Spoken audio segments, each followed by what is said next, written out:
Hello my dear student. आज हम chemistry के पहला चैप्टर जो केमिकल रिएक्शन और केमिकल इक्वेशन जो है उस चैप्टर में जितना भी अभी तक बोर्ड एग्जाम में ऑब्जेक्टिव पूछा गया है सभी का रिवीजन करेंगे और उसके बाद उस सभी क्वेश्चन का उससे संबंधित जो भी क्वेश्चन होगा यानी कि एक्सपेक्टेड जो क्वेश्चन होगा सभी के बारे में हम जिक्र करेंगे और यहाँ से थोड़ा बहुत आपको थ्योरी का भी पता लगेगा या तो थोड़ा बहुत आपको जो सब्जेक्टिव होगा उसका भी रिवीजन होगा। ये आप इस लेक्चर को देखकर इतना तो उम्मीद कर सकते हैं कि जितना भी इसमें बताया जाएगा इसके अंदर से ही आपको क्वेश्चन मिलेगा, इससे बाहर क्वेश्चन नहीं जाएगा। खास करके जितना भी आपको ऑब्जेक्टिव इसमें बताया जाएगा, हर एक ऑब्जेक्टिव जो आपको बोर्ड एग्जाम में पूछा जाएगा ऑब्जेक्टिव में खास करके वो आपको क्वेश्चन यहाँ से मिल जाएगा। हम ये नहीं कहेंगे कि यहाँ पर same by same as it is question आपको मिलने वाला है, नहीं। हो सकता है कि थोड़ा बहुत चेंज या उसके क्राइटेरिया का क्वेश्चन मिले, लेकिन सेम वही थ्योरी पर या वही कॉन्सेप्ट पर आपको क्वेश्चन मिलने वाला है। तो हम शुरू करते हैं सबसे पहला क्वेश्चन से। जैसे कि सबसे पहला क्वेश्चन ये है कि किसी भी मान लीजिए कि एग्जाम में आपको किसी भी एटम्स की जो होगा ना वो एटॉमिक नंबर पूछा जा सकता है। मान लीजिए कि किसी के जैसे सोडियम है, कहा जाएगा कि आपको सोडियम का परमाणु संख्या कितना होता है, तो सोडियम का परमाणु संख्या कितना होता है 11 होता है। मान लीजिए कि आपको इसी तरह क्वेश्चन पूछा जाए कि पोटेशियम का परमाणु संख्या कितना होता है, तो पोटेशियम का परमाणु संख्या कितना होता है, तो वो होता है 19 होता है। इस बात को ध्यान रखिएगा कि हम उस क्वेश्चन को ही जिक्र ज्यादातर करेंगे जो बोर्ड एग्जाम में पूछा गया है, वही वहां से हम क्वेश्चन उठाना चाहेंगे और वही क्वेश्चन हम बताएंगे। ठीक है, मान लीजिए कि आपको क्लोरीन का परमाणु संख्या यानी कि एटॉमिक नंबर पूछा जाएगा, तो क्या बोलिएगा 17 होता है। क्लोरीन का परमाणु संख्या 17 होता है। ये भी बात आपको ध्यान रखना पड़ेगा कि जो भी परमाणु संख्या पूछा जाएगा वो 1 से लेकर 30 तक के बीच में ही आपको परमाणु संख्या पूछा जाएगा। और मान लीजिए कि आपको कभी मास सिस्टम यानी कि द्रव्यमान कभी पूछा जाए तो वो 1 से लेकर 20 तक का ही द्रव्यमान पूछा जाएगा। तो यहाँ पर आपको कई बार एग्जाम में पूछा गया है कि आयरन के परमाणु संख्या कितना होता है, तो हमेशा ध्यान रखिएगा आयरन का परमाणु संख्या 26 होता है। कितना होता है? 26 होता है। ठीक है, या मान लीजिए कि कभी आपको मैग्नीशियम का परमाणु संख्या पूछा जाए, तो मैग्नीशियम का परमाणु संख्या कितना होता है? 12 होता है। यानी कि आपको ये भी थोड़ा-सा ध्यान रखना पड़ेगा बोर्ड एग्जाम से पहले कि आपको परमाणु संख्या भी देखकर जाना है। कम से कम 1 से लेकर 30 तक आपको परमाणु संख्या याद रहना चाहिए, ताकि उससे जो बनने वाला क्वेश्चन हो, आपको सभी के सभी बन जाए। ये भी आपको ध्यान रखना पड़ेगा। मान लीजिए कि अब आपको द्रव्यमान से संबंधित क्वेश्चन पूछा जाए, तो द्रव्यमान में मान लीजिए कि आपको सबसे पहला क्वेश्चन पूछा जाए सोडियम। सोडियम का द्रव्यमान कितना होता है? 23 होता है। कितना होता है? 23 एमयू भी बोल सकते हैं आप। क्या बोल सकते हैं? 23 एमयू। ठीक है। मान लीजिए कि आपको क्लोरीन का द्रव्यमान पूछा जाए, क्लोरीन का द्रव्यमान कितना होता है? 35.5 होता है। ये थोड़ा-सा बहुत इम्पोर्टेंट माना जाता है। 35.5 इसका एक्यूरेटली ही बोला जाता है, ठीक है? तो 35.5 याद रखिएगा। कैल्शियम का द्रव्यमान कितना होता है? 40 होता है। उसी प्रकार आर्गन का भी द्रव्यमान कितना होता है? 40 ही होता है। उसी प्रकार पोटेशियम का द्रव्यमान कितना होता है? 39 होता है। ये सब आपको ध्यान रखना पड़ेगा, ठीक है? मतलब यहाँ पर थोड़ा-सा आपको द्रव्यमान संख्या भी देखना पड़ेगा बोर्ड एग्जाम में। कम से कम आपको द्रव्यमान, अगर आप द्रव्यमान से संबंधित जो भी क्वेश्चन आएगा वो सारे के सारे अटेम्प्ट करना चाहते हैं, तो कम से कम आपको 1 से लेकर 20 तक का परमाणु संख्या और परमाणु संख्या आपको 1 से लेकर 30 तक याद रहना चाहिए। देन उसके बाद आपको परमाणु द्रव्यमान 1 से लेकर 20 तक का तत्व याद रहना चाहिए, ताकि उससे जो भी आपको क्वेश्चन बनेगा द्रव्यमान से संबंधित वो सारे के सारे आप हैंडल कर सकते हैं। इस बात को ध्यान रखिएगा, मे बी आपको परमाणु द्रव्यमान से भी क्वेश्चन मिलेगा। ठीक है, नेक्स्ट हम चलते हैं एटॉमिक इलेक्ट्रॉनिक कॉन्फ़िगरेशन से संबंधित क्वेश्चन तो 100 परसेंटाइल आपको मिलेगा। मान लीजिए कि कोई एक परमाणु दे दिया जाएगा और ऑप्शन में सपोज दैट मान लीजिए कि इस तरह क्वेश्चन पूछा जाए कि आपको इस तरह करके एक क्वेश्चन लिख दिया जाए कि पोटेशियम का इलेक्ट्रॉनिक विन्यास, पोटेशियम का इलेक्ट्रॉनिक कॉन्फ़िगरेशन निम्न में से कौन है? तो हमेशा ध्यान रखिएगा पोटेशियम का इलेक्ट्रॉनिक विन्यास। सपोज दैट मान लीजिए ऑप्शन इस तरह रहेगा 2 8 1, फिर बी नंबर ऑप्शन रहेगा 2 8 8 1, ऑप्शन नंबर सी में रहेगा 2 8 2, ऑप्शन नंबर डी में रहेगा 2 8 8। तो हमेशा ध्यान रखना पड़ेगा, आपको इलेक्ट्रॉनिक विन्यास कभी भी निकाला जाता है वो इलेक्ट्रॉन की संख्या का निकाला जाता है। तो इलेक्ट्रॉन की संख्या जो होता है पोटेशियम का कितना होता है 19 होता है। कितना होता है 19। तो 19 का इलेक्ट्रॉनिक विन्यास मतलब फर्स्ट कक्ष में आप जानते हैं 2 इलेक्ट्रॉन, दूसरे कक्ष में 8 इलेक्ट्रॉन, तीसरे कक्ष में भी कितना इलेक्ट्रॉन होना चाहिए 8 और चौथे कक्ष में इसमें 1 इलेक्ट्रॉन होता है। मतलब इसका इलेक्ट्रॉनिक विन्यास कहीं न कहीं आपका ये है 2 8 8 1। आप थोड़ा-सा इसको अगर काउंटिंग करते हैं यानी कि 8 8 16 16 2 18 1 19 यानी कि पोटेशियम का परमाणु संख्या कितना होना चाहिए 19 होना चाहिए। इस बात को आपको ध्यान रखना पड़ेगा कि इस तरह का आपको दे दिया जाएगा 4 इलेक्ट्रॉनिक विन्यास और इसमें से आपको पूछा जाएगा कि इसमें से कौन-सा आपका इलेक्ट्रॉनिक विन्यास किसी तत्व के लिए सही माना जाएगा। मतलब कुल मिलाकर आपको इलेक्ट्रॉनिक विन्यास पर भी ध्यान देना पड़ेगा। सपोज़ दैट मान लीजिए कि इसी प्रकार आपको यहाँ पर क्वेश्चन पूछा जाए कि क्लोरीन का इलेक्ट्रॉनिक विन्यास है, निम्न में से कौन एक क्लोरीन का इलेक्ट्रॉनिक विन्यास है? तो इस तरह का ऑप्शन रहेगा कि 2 8 5, बी नंबर रहेगा 2 8 7, सी नंबर रहेगा 2 8 3, डी नंबर ऑप्शन रहेगा 2 8 8 7। तो क्या लगाइएगा? तो सबसे पहले इसका आपको परमाणु संख्या देखना पड़ेगा। परमाणु संख्या इसका कितना होता है 17। कितना होता है 17। इसका मतलब कहीं न कहीं आपको ये भी पता है कि परमाणु संख्या अगर 17 है तो फर्स्ट कक्ष में यानी कि प्रथम कक्ष में जो होगा इलेक्ट्रॉन की संख्या वो कितना होना चाहिए 2, दूसरा में 8 और तीसरा में 2 8 10 हो चुका है। रिमेनिंग आपका कितना बचा है 7। इसका मतलब तीसरे कक्ष में कितना इलेक्ट्रॉन होना चाहिए 7। तो कुल मिलाकर आपका आंसर क्या हो जाना चाहिए? बी नंबर आपका आंसर हो जाएगा। एक बात तो गांठ ही बांध लीजिए कि आपको इलेक्ट्रॉनिक विन्यास से संबंधित क्वेश्चन मिलने वाला है 100% राइट। ठीक है, तो इलेक्ट्रॉनिक विन्यास पर आपको ध्यान रख लेना है। तो आपको मोस्टली थोड़ा-सा ज़्यादा आपको ध्यान रखना है किस इलेक्ट्रॉनिक विन्यास, सोडियम का इलेक्ट्रॉनिक विन्यास। सोडियम का इलेक्ट्रॉनिक विन्यास क्या होता है 2 8 1 होता है। क्लोरीन का इलेक्ट्रॉनिक विन्यास 2 8 7 होता है। ठीक है, इसी प्रकार आप थोड़ा-सा क्रोमियम का भी इलेक्ट्रॉनिक विन्यास याद रख सकते हैं। ठीक है, कम से कम आपको 1 से लेकर 20 या 25 तक का इलेक्ट्रॉनिक विन्यास पता रहना चाहिए, जिससे आपको क्वेश्चन आएगा तो आप उसको हैंडल कर सकते हैं या बना सकते हैं। ठीक है, इसका मतलब आपको इलेक्ट्रॉनिक विन्यास पर भी ध्यान रखना पड़ेगा। यहीं से एक नया भी क्वेश्चन बनता है। क्वेश्चन ये बनता है कि मान लीजिए कि आपको यहीं पर क्वेश्चन पूछा जाए कि किसी परमाणु में या कोई ऐसा 4 परमाणु दे दिया जाएगा और 4 परमाणु में पूछा जाएगा कि निम्न में से किसमें आपका कक्षों की संख्या अधिक है। ठीक है? इस तरह करके क्वेश्चन पूछा जाएगा। मान लीजिए कि आपको जो है ना अ, इस तरह क्वेश्चन रहेगा, निम्न में ऐसा कौन-सा परमाणु है, निम्न में कौन-सा परमाणु है, इस तरह मान लीजिए किस परमाणु में कक्षों की संख्या अधिकतम होगी। क्या रहेगा? अधिकतम होगी। ठीक है? इस तरह क्वेश्चन रहेगा। क्या रहेगा क्वेश्चन? निम्न में से या किस परमाणु में कक्षों की संख्या सबसे अधिकतम होगी या अधिकतम होगी? मान लीजिए कि आपका एक दे दिया जाएगा, एक फास्फोरस दे दिया जाएगा, ए नंबर में फास्फोरस, बी नंबर में दे दिया जाएगा कैल्शियम, सी नंबर में दे दिया जाएगा हाइड्रोजन, डी नंबर में दे दिया जाएगा आपका लिथियम। इस तरह दे दिया जाएगा। तो कक्षों की संख्या कैसे पता कीजिएगा? इसका मतलब आपको कक्षों की संख्या पता करने के लिए निश्चित रूपेण आपको इलेक्ट्रॉनिक विन्यास पता रहना चाहिए। तो इलेक्ट्रॉनिक विन्यास लिखना पड़ेगा आपको। फास्फोरस का इलेक्ट्रॉनिक विन्यास क्या होता है? 2 8 5। उसके बाद कैल्शियम का इलेक्ट्रॉनिक विन्यास क्या होता है? 2 8 8 2। हाइड्रोजन का इलेक्ट्रॉनिक विन्यास क्या होता है? 1 होता है। लिथियम का क्या होता है? 2 1 होता है। क्या होता है? 2 1। हाइड्रोजन, हीलियम और लिथियम मतलब 3 नंबर क्या हो जाएगा? 2 1।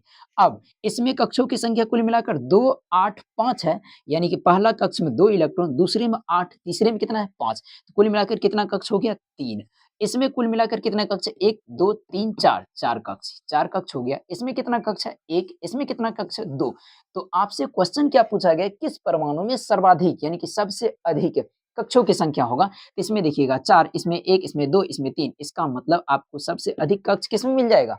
कैल्शियम में। इस प्रकार कर आपको क्वेश्चन पूछा जा सकता है। मान लीजिए कि इसी जगह पर से एक और क्वेश्चन पूछा जाए कि इसमें से ऐसा कौन-सा परमाणु है जिसका कोर इलेक्ट्रॉन अधिक है? अब इसका कोर इलेक्ट्रॉन मान लीजिए कि इस तरह का आप इलेक्ट्रॉनिक विन्यास जो लिखे थे, ठीक है?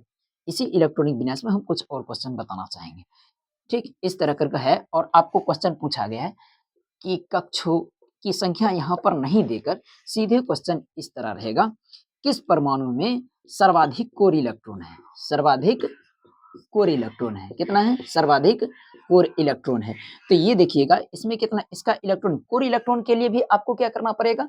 आपको इलेक्ट्रॉनिक विन्यास ही ज्ञात करना पड़ेगा। तो इलेक्ट्रॉनिक विन्यास के लिए आपको क्या करना पड़ेगा? लिखना पड़ेगा 2, 8, 5। इसके लिए क्या लिखना पड़ेगा? 2, 8, 8, 2। इसके लिए कितना लिखना पड़ेगा? 1। इसके लिए क्या लिखना पड़ेगा? 2, 1 लिखना पड़ेगा।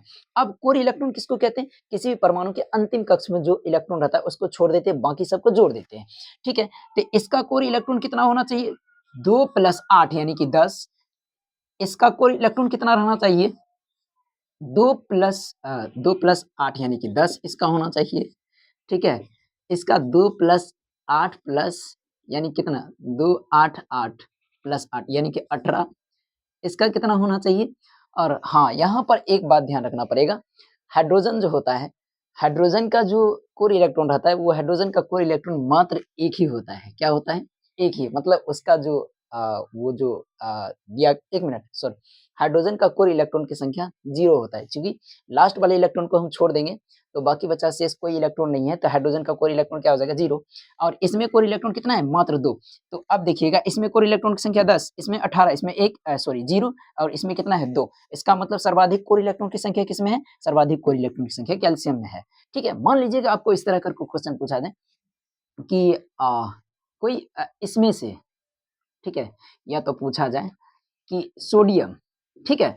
सोडियम ऐसा एक परमाणु है, ठीक है? कोई कोई भी एक परमाणु मान लिया जा सकता है, ठीक है? हम मान लेते हैं एक सोडियम है, मान लिया जाएगा सोडियम एक परमाणु है और पूछा जाएगा कि आपको उसके दूसरे कक्ष में इलेक्ट्रॉन की संख्या कितना है? क्या क्वेश्चन पूछा जाएगा कि सोडियम कोई परमाणु है, उसके दूसरे कक्ष में इलेक्ट्रॉन की संख्या कितना है? इसका इलेक्ट्रॉनिक विन्यास आपको पता करना पड़ेगा। मान लीजिए कि आपको ऑप्शन इस तरह दिया रहेगा, एक रहे A number option A, B number 2, C number 8 और डी नंबर 2, ठीक है? या 3 मान लेते हैं, ठीक? तो कहेगा कि इसमें उसके दूसरे कक्ष में इलेक्ट्रॉन की संख्या कितना है? तो इसका इलेक्ट्रॉनिक विन्यास आपको पता करना पड़ेगा। 2, 8, 2 होता है। कौन-सा कक्ष में पूछा गया? दूसरे कक्ष में। तो दूसरे कक्ष देखिएगा, पहला कक्ष ये, दूसरा ये, तो इसका मतलब दूसरे कक्ष में कितना इलेक्ट्रॉन है? 8 इलेक्ट्रॉन। 8 इलेक्ट्रॉन, ये हो गया सी नंबर आपका आंसर। इस तरह का भी क्वेश्चन पूछा जा सकता है। ओके, ठीक है? तो अब हम उससे आगे बढ़ते हैं, मतलब कुल मिलाकर आपका ये हो चुका है, ये हो गया है और उसके बाद ये हो चुका है, ठीक है? अब मान लीजिए कि आपको कभी तत्व से संबंधित कुछ सिंबल वाला पूछ ले कि निम्न में से कौन मैग्नीशियम का सिंबल है, कौन पोटेशियम का सिंबल है, कौन टेल्यूरियम का सिंबल है, कौन क्रोमियम का सिंबल है, कुछ इस प्रकार मतलब सिंबल संबंधित क्वेश्चन भी बन सकता है। सपोज दैट आपसे क्वेश्चन ये पूछा जाए कि मैग्नीशियम का सिंबल क्या होता है? तो Mg होता है। कैल्शियम का सिंबल क्या होता है? तो Co होता है। बट ये क्वेश्चन पूछने की पॉसिबिलिटी थोड़ा क्या बहुत कम है। क्यों? क्योंकि वो क्वेश्चन ऐसा क्वेश्चन पूछेंगे जिसमें लैटिन नाम का यूज़ होता होगा। कौन-सा क्वेश्चन पूछा जाएगा? जिसमें लैटिन नाम से संबंधित उसका संकेत लिखा जाता है। फॉर एग्जांपल के लिए मान लीजिए कि आपका सीधे क्वेश्चन पूछ दिया जाएगा सोडियम, सोडियम का संकेत क्या होता है? मैक्सिमम हम लोग क्या जानते हैं? सोडियम, सोडियम एस से शुरू होता है। इसका मतलब उसका संकेत एस होना चाहिए, बट एस नहीं होता है। उसका लैटिन नाम जो होता है नाट्रियम होता है, इसलिए उसका संकेत क्या लिखा जाता है? Na लिखा जाता है। सो हम क्या कर सकते हैं? सोडियम का जो संकेत होगा Na होगा। मान लीजिए कि पोटेशियम, पोटेशियम का हम क्या कैसे लिखेंगे? PO से शुरू करेंगे, लेकिन इसका लैटिन नाम होता है कैलियम, इसलिए यहाँ पर आपको सीधे डायरेक्टली K मिलेगा। इसलिए मेरा मानना है कि संकेत से अगर क्वेश्चन पूछा जाएगा तो निश्चित रूपेण आपको लैटिन नाम वाले जितना भी तत्व है, जिसका लैटिन नाम है, उस तत्व का आपको संकेत याद रखना पड़ेगा। वो भी 1 से लेकर 20 तक तत्व के ही बीच या 1 से लेकर 30 तक के बीच। अब मान लीजिए कि यहीं से आपको ये क्वेश्चन तो पूछ दिया गया लैटिन नाम से संबंधित यानी कि संकेत वाला पूछ दिया गया। अब जस्ट उसके बगल में तो लैटिन नाम भी तो होता है ना, तो लैटिन नाम से भी क्वेश्चन पूछा जा सकता है। सीधे क्वेश्चन पूछ दिया जाएगा, हाँ, सोडियम का लैटिन नाम क्या होता है? तो सोडियम का लैटिन नाम क्या होता है बताइए? तो सोडियम का लैटिन नाम होता है आपका नाट्रियम। क्या होता है? नाट्रियम। ठीक उसी प्रकार पोटेशियम का क्या होता है? तो पोटेशियम का होता है क्या? कैलियम होता है। तो कैलियम आपको याद रखना पड़ेगा। ठीक है? उसी प्रकार आपको थोड़ा-सा चांदी की भी बताया गया, चांदी क्या होता है? अर्जेंटम होता है। ठीक है? क्या ये सब आपको याद रखना पड़ेगा।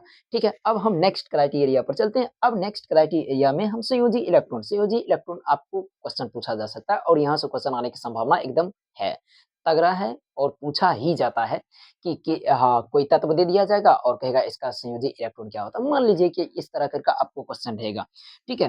कि कहेगा कार्बन कोई तत्व है और कार्बन अगर तत्व है तो इसका संयोजी इलेक्ट्रॉन निम्न में से कौन है? ठीक है? इस तरह का रहेगा, सपोज दैट ये क्वेश्चन है कि की संयोजी कार्बन की संयोजी इलेक्ट्रॉन निम्न में से कौन है? ठीक है, या निम्न में है। तो ऑप्शन दिया रहेगा ए नंबर आपको 2, B number 4, C number 3, D number all, कुछ भी रह सकता है यहाँ पर। तो बताइए संयोजी इलेक्ट्रॉन भी आपको ज्ञात करना है ना, तो संयोजी इलेक्ट्रॉन के लिए भी तो इलेक्ट्रॉनिक विन्यास, देखिए आपको सबसे पहला चैप्टर पर यानी केमिस्ट्री में अगर पहला चैप्टर पर कमांड रखना है ना, या पहला चैप्टर को मजबूत बनाना है ना, तो आपको इलेक्ट्रॉनिक विन्यास, संयोजकता इलेक्ट्रॉन, आयन का निर्माण कैसे हुआ है, उसका संयोजी इलेक्ट्रॉन क्या होता है, ये सारे के सारे आपको ध्यान रखना पड़ेगा। तो ही आप पहले चैप्टर को बहुत ही अच्छा ढंग से क्या कर सकते हैं, उसको कमांड कर सकते हैं। अदरवाइज निश्चित रूपेण इस चैप्टर में प्रॉब्लम होगा ही हो सकता है। ठीक है, तो इस तरह आपको ध्यान रखना पड़ेगा। ठीक है, तो यहाँ पर पूछा गया है कार्बन की संयोजी इलेक्ट्रॉन निम्न में से कौन है? तो कार्बन के इलेक्ट्रॉनिक विन्यास क्या होता है? 2 और उसके बाद 4 होता है। तो संयोजी इलेक्ट्रॉन किसको कहते हैं? किसी भी परमाणु के अंतिम कक्ष में जो इलेक्ट्रॉन होता है उसको क्या कहते हैं? संयोजी इलेक्ट्रॉन कहते हैं। इसका मतलब अंतिम कक्ष में तो 4 ये है। इसका मतलब इसका इलेक्ट्रॉन यानी कि 4 ये हो गया संयोजी इलेक्ट्रॉन। तो बी नंबर इसका आंसर हो जाएगा। तो संयोजी इलेक्ट्रॉन पर भी आपको ध्यान रखना पड़ेगा। ठीक है, अब मान लीजिए कि आपको नेक्स्ट जो क्राइटेरिया क्वेश्चन है वो वैलेंसी संबंधित, और वैलेंसी से क्वेश्चन तो आता ही है आता। तो वैलेंसी कहते क्या है? सबसे पहले वैलेंसी आपको समझना पड़ेगा। वैलेंसी मतलब ये होता है किसी भी परमाणु के जो अंतिम कक्ष में जो इलेक्ट्रॉन रहता है वो 8 इलेक्ट्रॉन पूरा करना चाहता है। 8 इलेक्ट्रॉन पूरा करने के लिए वो तो या तो इलेक्ट्रॉन को त्याग करेगा या तो ग्रहण करेगा। उसके लिए जितनी संख्या में वो इलेक्ट्रॉन को त्यागता है या ग्रहण करता है उसकी संख्या को हम क्या करते हैं? संयोजी इलेक्ट्रॉन कहते हैं। ठीक है, अब मान लीजिए कि आपको सीधे क्वेश्चन सॉरी संयोजी इलेक्ट्रॉन नहीं, संयोजकता कहते हैं। मान लीजिए कि आपको प्रश्न पूछा जाएगा संयोजकता कि 4 का संयोजकता निम्न में से कौन है?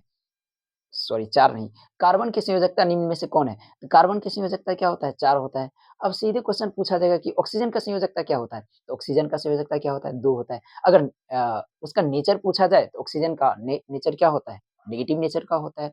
कार्बन पॉजिटिव नेगेटिव दोनों नेचर का होता है। मतलब कुल मिलाकर आपको संयोजकता इलेक्ट्रॉन पर भी कमांड रखना पड़ेगा। ठीक है, हम पहले बता चुके हैं कि आपको जिस चैप्टर मतलब इस चैप्टर से कहाँ-कहाँ से क्वेश्चन पूछा जाता है, वो क्राइटेरिया के बारे में हम बताएँगे। वहाँ से जो भी क्वेश्चन बनने की संभावना है, एक्सपेक्टेड क्वेश्चन वो हम बताने की कोशिश करेंगे, या उस क्राइटेरिया को आपको ध्यान रखना पड़ेगा कि हाँ, उस क्षेत्र से क्वेश्चन बनता है, इस पॉइंट से क्वेश्चन बनता है, तो ये पॉइंट के बारे में हम ज़िक्र करेंगे और वो पॉइंट पर आपको ज़्यादा से ध्यान देना पड़ेगा, खास करके अगर इस चैप्टर से अच्छा नंबर उठाना चाहते हैं तब। ठीक है, इसी के साथ आपको सब्जेक्टिव भी तो डील होते जाएगा। ठीक है, नेक्स्ट अगर क्राइटेरिया की बात करते हैं, संयोजकता हो चुका है, ठीक है। उसके बाद हम सीधे डायरेक्टली चलते हैं सूत्र के निर्माण में। अब सूत्र के निर्माण करने के लिए आप क्या चाहिए भाई? तो सूत्र के निर्माण करने के लिए आपको आयन का निर्माण करना ज़रूरी है। देखिए, आपको आयन का निर्माण करने हम पहले इससे पहले वाले वीडियो में बता चुके हैं कि कौन से परमाणु किस प्रकार का आयन का निर्माण करता है, तो वो सब हम पहले बता चुके हैं। मान लीजिए कि आपको क्वेश्चन इस तरह पूछा जाए कि पहला सूत्र मेकिंग में इस तरह क्वेश्चन पूछा जाएगा। ठीक है? कि 2 ए, बी कोई परमाणु है। ए तथा बी क्या है?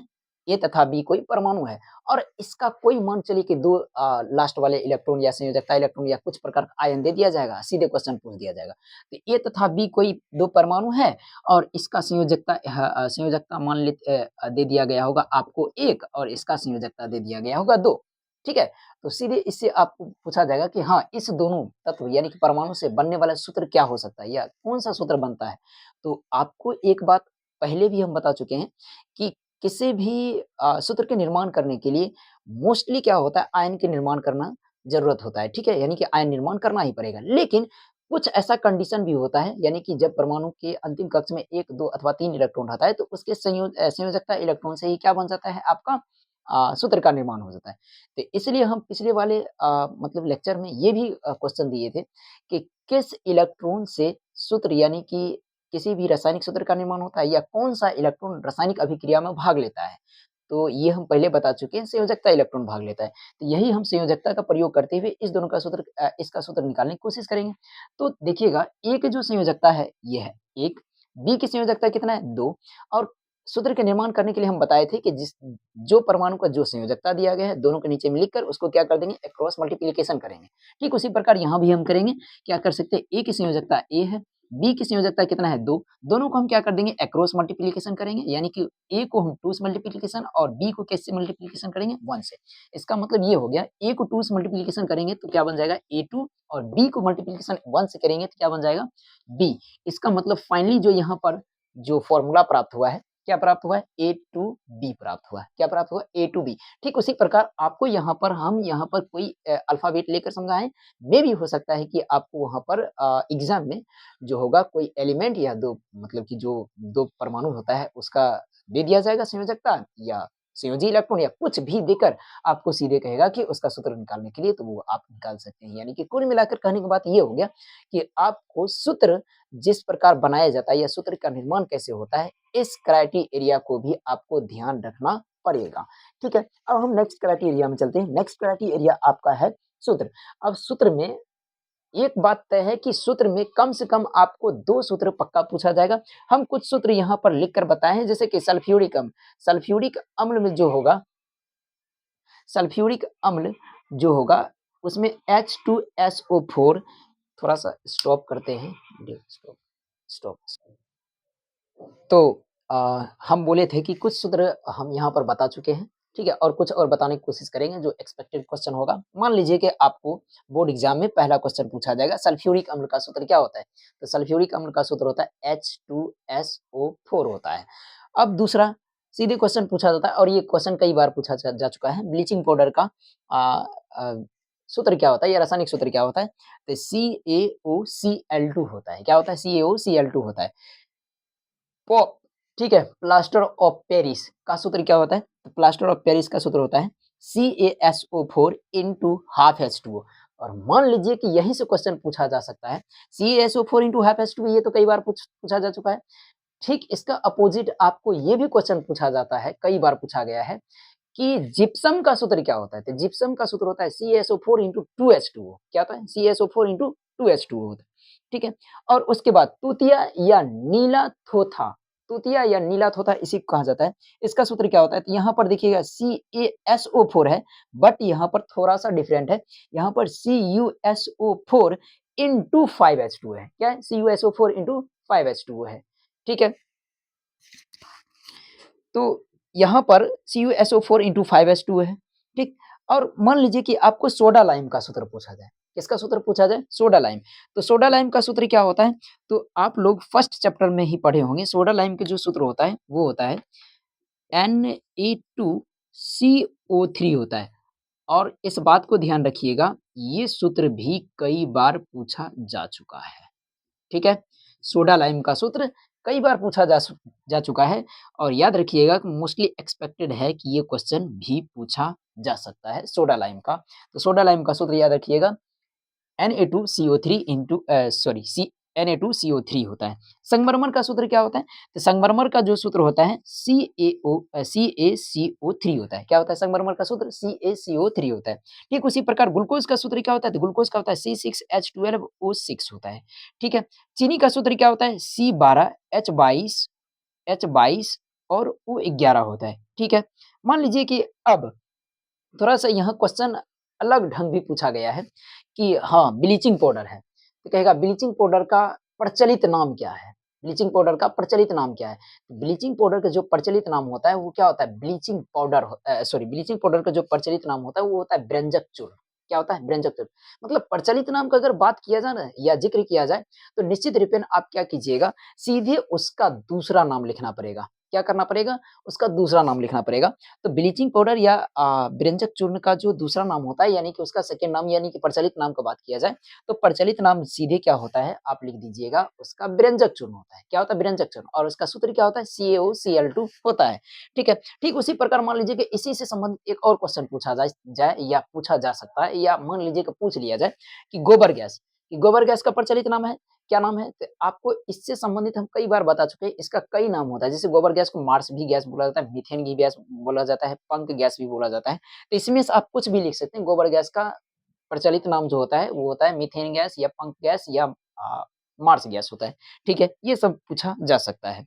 अब हम डायरेक्टली चलते हैं सीधे आपको कुछ जैसे कि सूत्र दे दिया जाएगा और उस सूत्र में कहेगा कि उस तत्वों के अनुपात ज्ञात कीजिए। मान लीजिए कि कोई H2O है, H2O ये है, ठीक है? H2O है और इसमें कहेगा कि तत्वों का अनुपात क्या होता है? तो आपको ध्यान रखना पड़ेगा इसमें तत्व का अनुपात ज्ञात करने के लिए आपको सबसे पहले कि इसमें कितना तत्व की संख्या दिया गया है, वो तत्व ज्ञात करना पड़ेगा। जैसे कि इसमें देखिएगा हाइड्रोजन की संख्या कितना है 2, ऑक्सीजन की संख्या कितना है 1। अब तत्वों के अनुपात कहा जा रहा है, तत्व का अनुपात करने के लिए इसमें कौन-कौन तत्व है? एक हाइड्रोजन है, एक हाइड्रोजन है, ऑक्सीजन है, यानी कि हाइड्रोजन और ऑक्सीजन से मिलकर जल बना हुआ है। तो हाइड्रोजन तथा ऑक्सीजन का अनुपात कितना हो जाएगा? 2:1। सपोज़ दैट मान लीजिए कि आपको CO2 में तत्वों के अनुपात अगर ज्ञात करना पड़ेगा तो C की संख्या कितना है? 1, O की संख्या कितना है? 2। इसका मतलब क्या हो जाएगा? 1:3 हो जाए 1:2 हो जाएगा। सपोज़ दैट मान लीजिए कि H2SO4 रहेगा, इसमें कहा जाएगा आपको तत्वों के अनुपात ज्ञात करने के लिए, इसमें तो 3-3 तत्व हो गया, एक हाइड्रोजन है, उसके बाद सल्फर है, ऑक्सीजन है, तो इसमें तत्वों का अनुपात क्या हो जाएगा? तो ये 2 अनुपात ऑक्सीजन सल्फर की संख्या कितना है? 1, 1 लिखेंगे, ऑक्सीजन की संख्या कितना है? 4, तो 4 लिख देंगे। ये हो गया आपका 2:1। मान लीजिए कि आपको CaO, Cl2 का अनुपात ज्ञात करने के लिए पूछा जाए, तो CaO, Cl2 में तत्वों का अनुपात क्या हो जाएगा? Ca की संख्या कितना है? 1, O की संख्या कितना है? 1 और उसके बाद Cl2 की संख्या कितना है या Cl की संख्या कितना है? 2। ये हो गया तत्वों का अनुपात। इस तरह आपको तत्व का अनुपात निकालने के लिए आना चाहिए। आई थिंक हमें लगता है ये सबसे सरल क्वेश्चन अगर पूछा जाएगा तो सबसे सिंपल और सबसे सबसे सरा हुआ क्वेश्चन माना जाएगा इसी को। ठीक है? अब हम नेक्स्ट क्राइटेरिया पर चलते हैं। तो नेक्स्ट जो आपका टॉपिक है वो आपका अब सीधे रासायनिक अभिक्रिया यानी कि चैप्टर में हम एंटर करते हैं। अब चैप्टर में एंटर करने करेंगे तो सबसे पहला जो पॉइंट है वो है रासायनिक अभिक्रिया। अब रासायनिक अभिक्रिया किसको कहते हैं? तो आपको पता होना चाहिए रासायनिक अभिक्रिया मतलब ये होता है कि जब 2 या 2 से अधिक पदार्थ को मिलाते हैं यानी कि 2 अलग-अलग पदार्थ को मिलाएँगे। सपोज़ दैट मान लीजिए आप शरबत बनाते हैं, शरबत बनाने से पहले क्या करते हैं? चीनी लेते हैं, पानी लेते हैं, ठीक है? उसके बाद दोनों को मिक्सिंग करते हैं और मिक्सिंग करने के बाद देखिएगा तीसरे चीज़ का निर्माण हो जाता है, नहीं? तीसरे चीज़ का मतलब शरबत का निर्माण हो जाता है, तब उसको आप क्या करते हैं? पीते हैं। इसका मतलब ये हुआ 2 अलग-अलग, एक पानी लिए थे, दूसरा चीनी लिए थे, दोनों तो अलग-अलग गुण वाले हैं। एक तो किसी प्रकार टेस्टी नहीं है, एक तो मतलब मीठापन होता है और तीसरा अगर इसमें जो शरबत का निर्माण हुआ है, उसमें देखिएगा मीठापन और पानी का एहसास दोनों होता है। इसका मतलब हम ये कह सकते हैं कि 2 अलग-अलग गुण वाले पदार्थ अगर मिलेगा, तो जो तीसरे गुण वाले पदार्थ का जो निर्माण करता है ना, उसको हम क्या कहते हैं? रासायनिक अभिक्रिया। और हमेशा ध्यान रखिएगा, आपसे ये भी क्वेश्चन पूछा जा सकता है, रासायनिक अभिक्रिया को व्यक्त जो किया जाता है, किस नियम के द्वारा किया जाता है? रासायनिक अभिक्रिया को जो किया जाता है, वो किस नियम के द्वारा किया जाता है? तो हमेशा ध्यान रखिएगा, रासायनिक अभिक्रिया को हमेशा जो होता है, रासायनिक संयोग नियम के द्वारा व्यक्त की जाती है। किसके द्वारा? रासायनिक संयोग नियम के द्वारा व्यक्त की जाती है।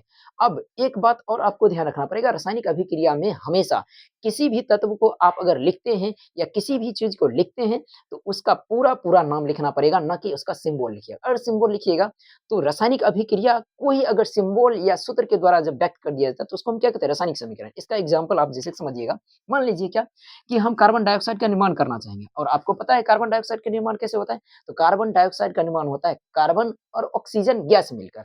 मतलब हमें अगर रासायनिक अभिक्रिया बनाना है, तो कार्बन और प्लस ऑक्सीजन गैस लिखना पड़ेगा। क्या लिखना पड़ेगा? ऑक्सीजन गैस, ठीक है? और तब ये मिलकर क्या बनता है? Carbon dioxide. क्या बनता है? कार्बन डाइऑक्साइड, ठीक है? इस तरह करके। तो ये हो गया रासायनिक अभिक्रिया, ठीक है? और जब इसी को हम क्या कर देंगे? संकेत में लिख देंगे, यानी कि C+O2 से मिलकर क्या बनता है? CO2। तब इसको हम क्या कहते हैं? रासायनिक समीकरण कहते हैं। क्या कहते हैं? रासायनिक समीकरण। और मान लीजिए कि यहीं से आपको क्वेश्चन इस तरह पूछा जाए कि हाँ, 2 या 2 से अधिक पदार्थ मिलाते हैं तो तीसरा गुण वाले पदार्थ का निर्माण होता है। इसको हम क्या कहते हैं? क्या बोल दीजिएगा? रासायनिक अभिक्रिया कहते हैं। क्या कहते हैं? रासायनिक अभिक्रिया। और जब रासायनिक अभिक्रिया को संकेतों या सूत्रों में व्यक्त कर दिया जाता है तो उसको हम क्या कहते हैं? उसको कह देंगे रासायनिक समीकरण। क्या कह देंगे? रासायनिक समीकरण। लेकिन ये क्वेश्चन अभी तक नहीं पूछा गया, अगर पूछा जाएगा तो इस तरह आप जवाब दे सकते हैं। ठीक है? लेकिन क्वेश्चन यहाँ पर ऐसा पूछा गया है कि रासायनिक अभिक्रिया में जो भाग लेता है, उसे क्या कहा जाता है? क्या क्वेश्चन पूछा जाएगा? रासायनिक अभिक्रिया में जो भाग लेता है, उसे क्या कहा जाता है? तो हमेशा ध्यान रखिएगा, जो रासायनिक अभिक्रिया में भाग लेता है, उसको हम क्या कहते हैं?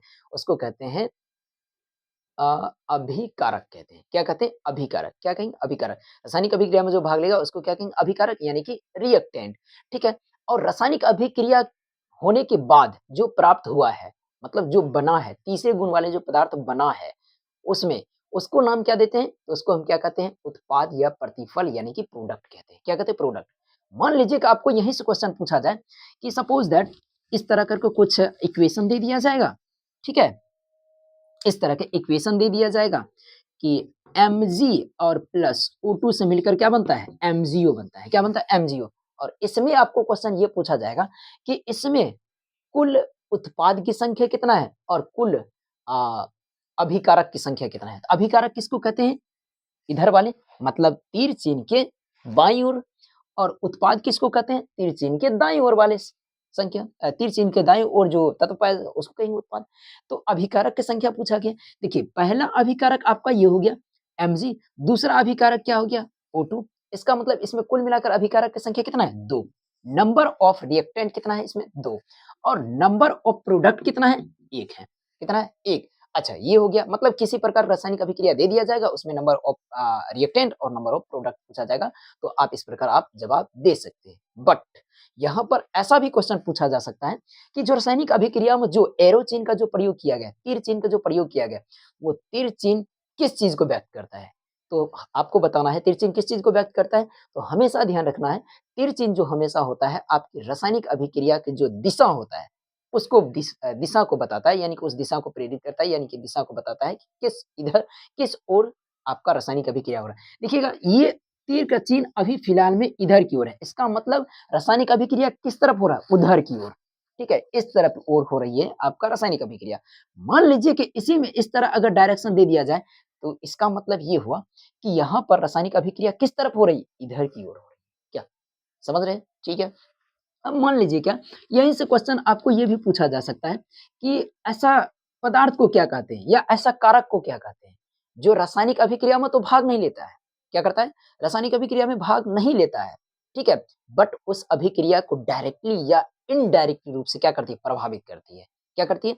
इनडायरेक्टली या डायरेक्टली रूप से क्या करती है? प्रभावित करती है। तो उसको क्या कहते हैं? उसको हम क्या कहते हैं? उत्पाद। क्या कहते हैं? उत्पाद। और उत्पाद कितने प्रकार का आपको बताए थे? उत्पाद आपको 2 प्रकार के बताए थे। कितने प्रकार? सॉरी, एक्सट्रीमली सॉरी, उत्पाद नहीं, उसे उत्प्रेरक कहा जाता है। यानी कि जो रासायनिक अभिक्रिया में भाग नहीं लेता है, लेकिन उस रासायनिक अभिक्रिया को डायरेक्टली या इनडायरेक्टली क्या करेगा? प्रभावित करेगा, तो उसको हम क्या कहेंगे? उत्प्रेरक। और आपको बताया गया था उत्प्रेरक कितने प्रकार के होते हैं? 2 प्रकार। कौन-कौन होता है? एक धनात्मक उत्प्रेरक और एक ऋणात्मक उत्प्रेरक। अब सीधे क्वेश्चन आपको मान लीजिए कि इस तरह क्वेश्चन पूछा जाए कि वह कारक को क्या कहते हैं जो रासायनिक अभिक्रिया में भाग नहीं लेती है, लेकिन उस रासायनिक अभिक्रिया की दर को घटाती है? क्या करेगी? रासायनिक अभिक्रिया को दर को घटाती है, तो उसको हम क्या कहते हैं? ऋणात्मक उत्प्रेरक। ठीक है? और जो रासायनिक अभिक्रिया को दर को बढ़ाएगी, उसको हम क्या कह देंगे? धनात्मक उत्प्रेरक। Okay, understood? क्या समझ चुके हैं? ठीक है। अब मान लीजिए क्या, अब आगे आपको रासायनिक अभिक्रिया, मतलब यहीं से रासायनिक अभिक्रिया, सबसे पहला क्वेश्चन किस तरह पूछा जैसे कि रासायनिक अभिक्रिया किसको कहते हैं? या 2 या 2 से अधिक पदार्थ को जब मिलाते हैं, तीसरे गुण वाले पदार्थ का निर्माण होता है, उसको हम क्या कहते हैं? रासायनिक अभिक्रिया। जब इसको संकेत या सूत्र में व्यक्त कर देते हैं, तो उसको क्या कहते हैं? रासायनिक समीकरण कहते हैं। रासायनिक अभिक्रिया में भाग लेने वाले पदार्थ को क्या कहते हैं? अभिकारक कहते हैं। रासायनिक अभिक्रिया के फलस्वरूप प्राप्त पदार्थ क्या कहते हैं? उत्पाद कहते हैं। और रासायनिक अभिक्रिया में जो भाग नहीं लेता है, उसको इनडायरेक्टली रूप से या डायरेक्टली रूप से क्या करती है? प्रभावित करती है, तो उसको हम क्या कहते हैं? उत्प्रेरक कहते हैं। उत्प्रेरक कितना प्रकार का होता है? 2 प्रकार। 2 प्रकार में कौन-कौन सा है? एक धनात्मक होता है, धनात्मक मतलब जो रासायनिक अभिक्रिया का दर क्या करेगा? बढ़ाएगा, और जो रासायनिक अभिक्रिया का दर को घटाएगा, उसको क्या कह देंगे? ऋणात्मक उत्प्रेरक कहेंगे। नंबर ऑफ रिएक्टेंट और नंबर ऑफ प्रोडक्ट पूछा जाएगा, तो मतलब कि दाएँ और बाएँ तरफ देखना है। रासायनिक अभिक्रिया की जो बाईं तरफ तीर के जो बाईं ओर लिखा हुआ रहता है, उसको हम क्या कहते हैं? अ, उसको उत्पाद कह दे सॉरी, अभिकारक कहते हैं। जो रासायनिक अभिक्रिया के दाईं ओर लिखा रहता है, उसको हम क्या कहते हैं? प्रोडक्ट कहते हैं, यानी कि उत्पाद कहते हैं। ठीक है? ठीक है, इस तरह आपको देखना पड़ेगा। अब हम चलते हैं नेक्स्ट रासायनिक समीकरण के प्रकार पर। ठीक है? अब रासायनिक समीकरण में जो होता है आपका, वो 2 प्रकार का होता है। कौन-कौन होता है? एक संतुलित समीकरण, एक असंतुलित समीकरण। अब सीधे डायरेक्टली क्वेश्चन क्या पूछा जाएगा कि उस समीकरण को क्या कहते हैं जिसमें तीर के चिन्ह, मतलब कि अभिकारक और उत्पाद दोनों में पदार्थ की संख्या समान होता है? क्या पूछा जाएगा कि उस रासायनिक समीकरण को क्या कहते हैं जिसमें अभिकारक तथा उत्पाद की संख्या समान होता है, उसको हम क्या कहते हैं? तो उसको हम क्या कहते हैं? संतुलित समीकरण कहते हैं। क्या कहते हैं? संतुलित समीकरण। और जिसमें उत्पाद या अभिकारक की संख्या समान नहीं रहता है, उसको हम क्या कहते हैं? असंतुलित समीकरण कहेंगे। क्या कहेंगे? असंतुलित समीकरण। ठीक है? यहाँ पर संतुलित और संतुलित करना हम बताएंगे, लेकिन यहाँ से एक क्वेश्चन और पूछा जा सकता है कि रासायनिक समीकरण को संतुलित क्यों किया जाता है, या रासायनिक करण को संतुलित किया जाता है, किस लिए? तो द्रव्यमान संरक्षण को पालन करने के लिए, या रासायनिक संयोग नियम को पालन करने के लिए। ठीक है, तो रासायनिक संयोग नियम और द्रव्यमान संरक्षण दोनों को पालन करता है, लेकिन ऑप्शन दिया रहेगा रासायनिक संयोग नियम के पालन करने के लिए या छोड़ दीजिए ये ऑप्शन रहेगा। मान लीजिए कि द्रव्यमान संरक्षण नियम को पालन करने के लिए, गुणित अनुपात नियम पालन करने के लिए, स्थिर अनुपात नियम पालन करने के लिए, तो हमेशा ध्यान रखिएगा द्रव्यमान संरक्षण नियम को पालन करता है ये, ठीक है? ओके, अब मान लीजिए कि कुछ आपको रिएक्शन दे दिया जाएगा जिसको संतुलित आपको करना है। सपोज दैट मान लीजिए कि आपको N2 और प्लस H2 से मिलकर क्या बनता है? NH3 बनता है। क्या बनता है? NH3। अब इसको संतुलित करने के लिए कहा जाएगा और संतुलित समीकरण से क्वेश्चन पूछा जाता है। इस बात को आप कान के कर्णपिन्ना खोल के सुन लीजिए कि आपको 100 परसेंटाइल एक क्वेश्चन पक्का आएगा जिसको आपको संतुलित करना पड़ेगा, वो भी ऑब्जेक्टिव में, ठीक है? इसका मतलब ये हुआ कि आपको संतुलित समीकरण से भी आपको ध्यान रखना पड़ेगा, ठीक है? या संतुलित समीकरण को भी थोड़ा बहुत देखना पड़ेगा। तो यहाँ पर देखिएगा, संतुलित समीकरण आपको संतुलित करना बताए थे और संतुलित समीकरण को संतुलित कैसे किया जाता है, तो हम ये बताए थे तिरछिन के दाएं तरफ और तिरछिन के बाएं तरफ दोनों तरफ के तत्व देखेंगे और जिसका संख्या नहीं पूरा हुआ रहता है उसी की संख्या को हम क्या करते हैं, सीधे पूरा नहीं खींच सकते। जैसे देखिए यहाँ पर N2 है, यहाँ पर क्या है, इधर देखिएगा n की संख्या कितना है 2, इधर n की संख्या कितना है, इधर n की संख्या है 1। इसका मतलब ये हुआ कि इधर n की संख्या 1, इधर n की संख्या 2, तो हमें पहले n को ही पुराना है। तो हमें क्या करना है, ये भी बताए होंगे कि जो यहाँ पर जो n में लगा हुआ रहता है, जिस संख्या एक तरफ पूरा हुआ रहता है, जो संख्या उसी संख्या से हम क्या कर देते हैं, जिधर नहीं पूरा हुआ रहता है उसी संख्या से क्या कर देते हैं, मल्टीप्लिकेशन कर देते हैं। तो यहाँ पर 2 लगा हुआ है, इसी 2 को उठा के क्या कर देते हैं, यहाँ कर देते हैं। क्या कर देंगे, यहाँ कर देंगे। अब थोड़ा देखिएगा, इस 2 को यहाँ पर अगर लगाए हैं, इसका मतलब इस 2 से मल्टीप्लिकेशन तो आपका नाइट्रोजन में हुआ है, 2 नाइट्रोजन तो पुर गया, बट इसी 2 से तो इसमें भी मल्टीप्लिकेशन होता है ना। इसका मतलब ये हुआ 2 गुना H की संख्या पहले से ही 3 था, उसके बाद 2 अब आ गया है, तो 2 गुना 3 कितना हो गया, H की संख्या 6। तो H की संख्या इधर तो 6 हो गया, बट इधर तो 2 ही पूरा हुआ है ना, इसलिए अब हमें इधर भी क्या करना पड़ेगा, H की संख्या पुराना पड़ेगा। तो इधर पहले से 2 है, क्या करेंगे, इसी H वाले 3 को उठाकर क्या यहाँ नहीं रख सकते हैं? बिल्कुल रख सकते हैं। तो यहाँ पर अगर 3 रख देते तो क्या बन जाएगा, 3 दूना 6 यानी कि 6H भी पुर गया है। ये हो गया आपका संतुलित समीकरण।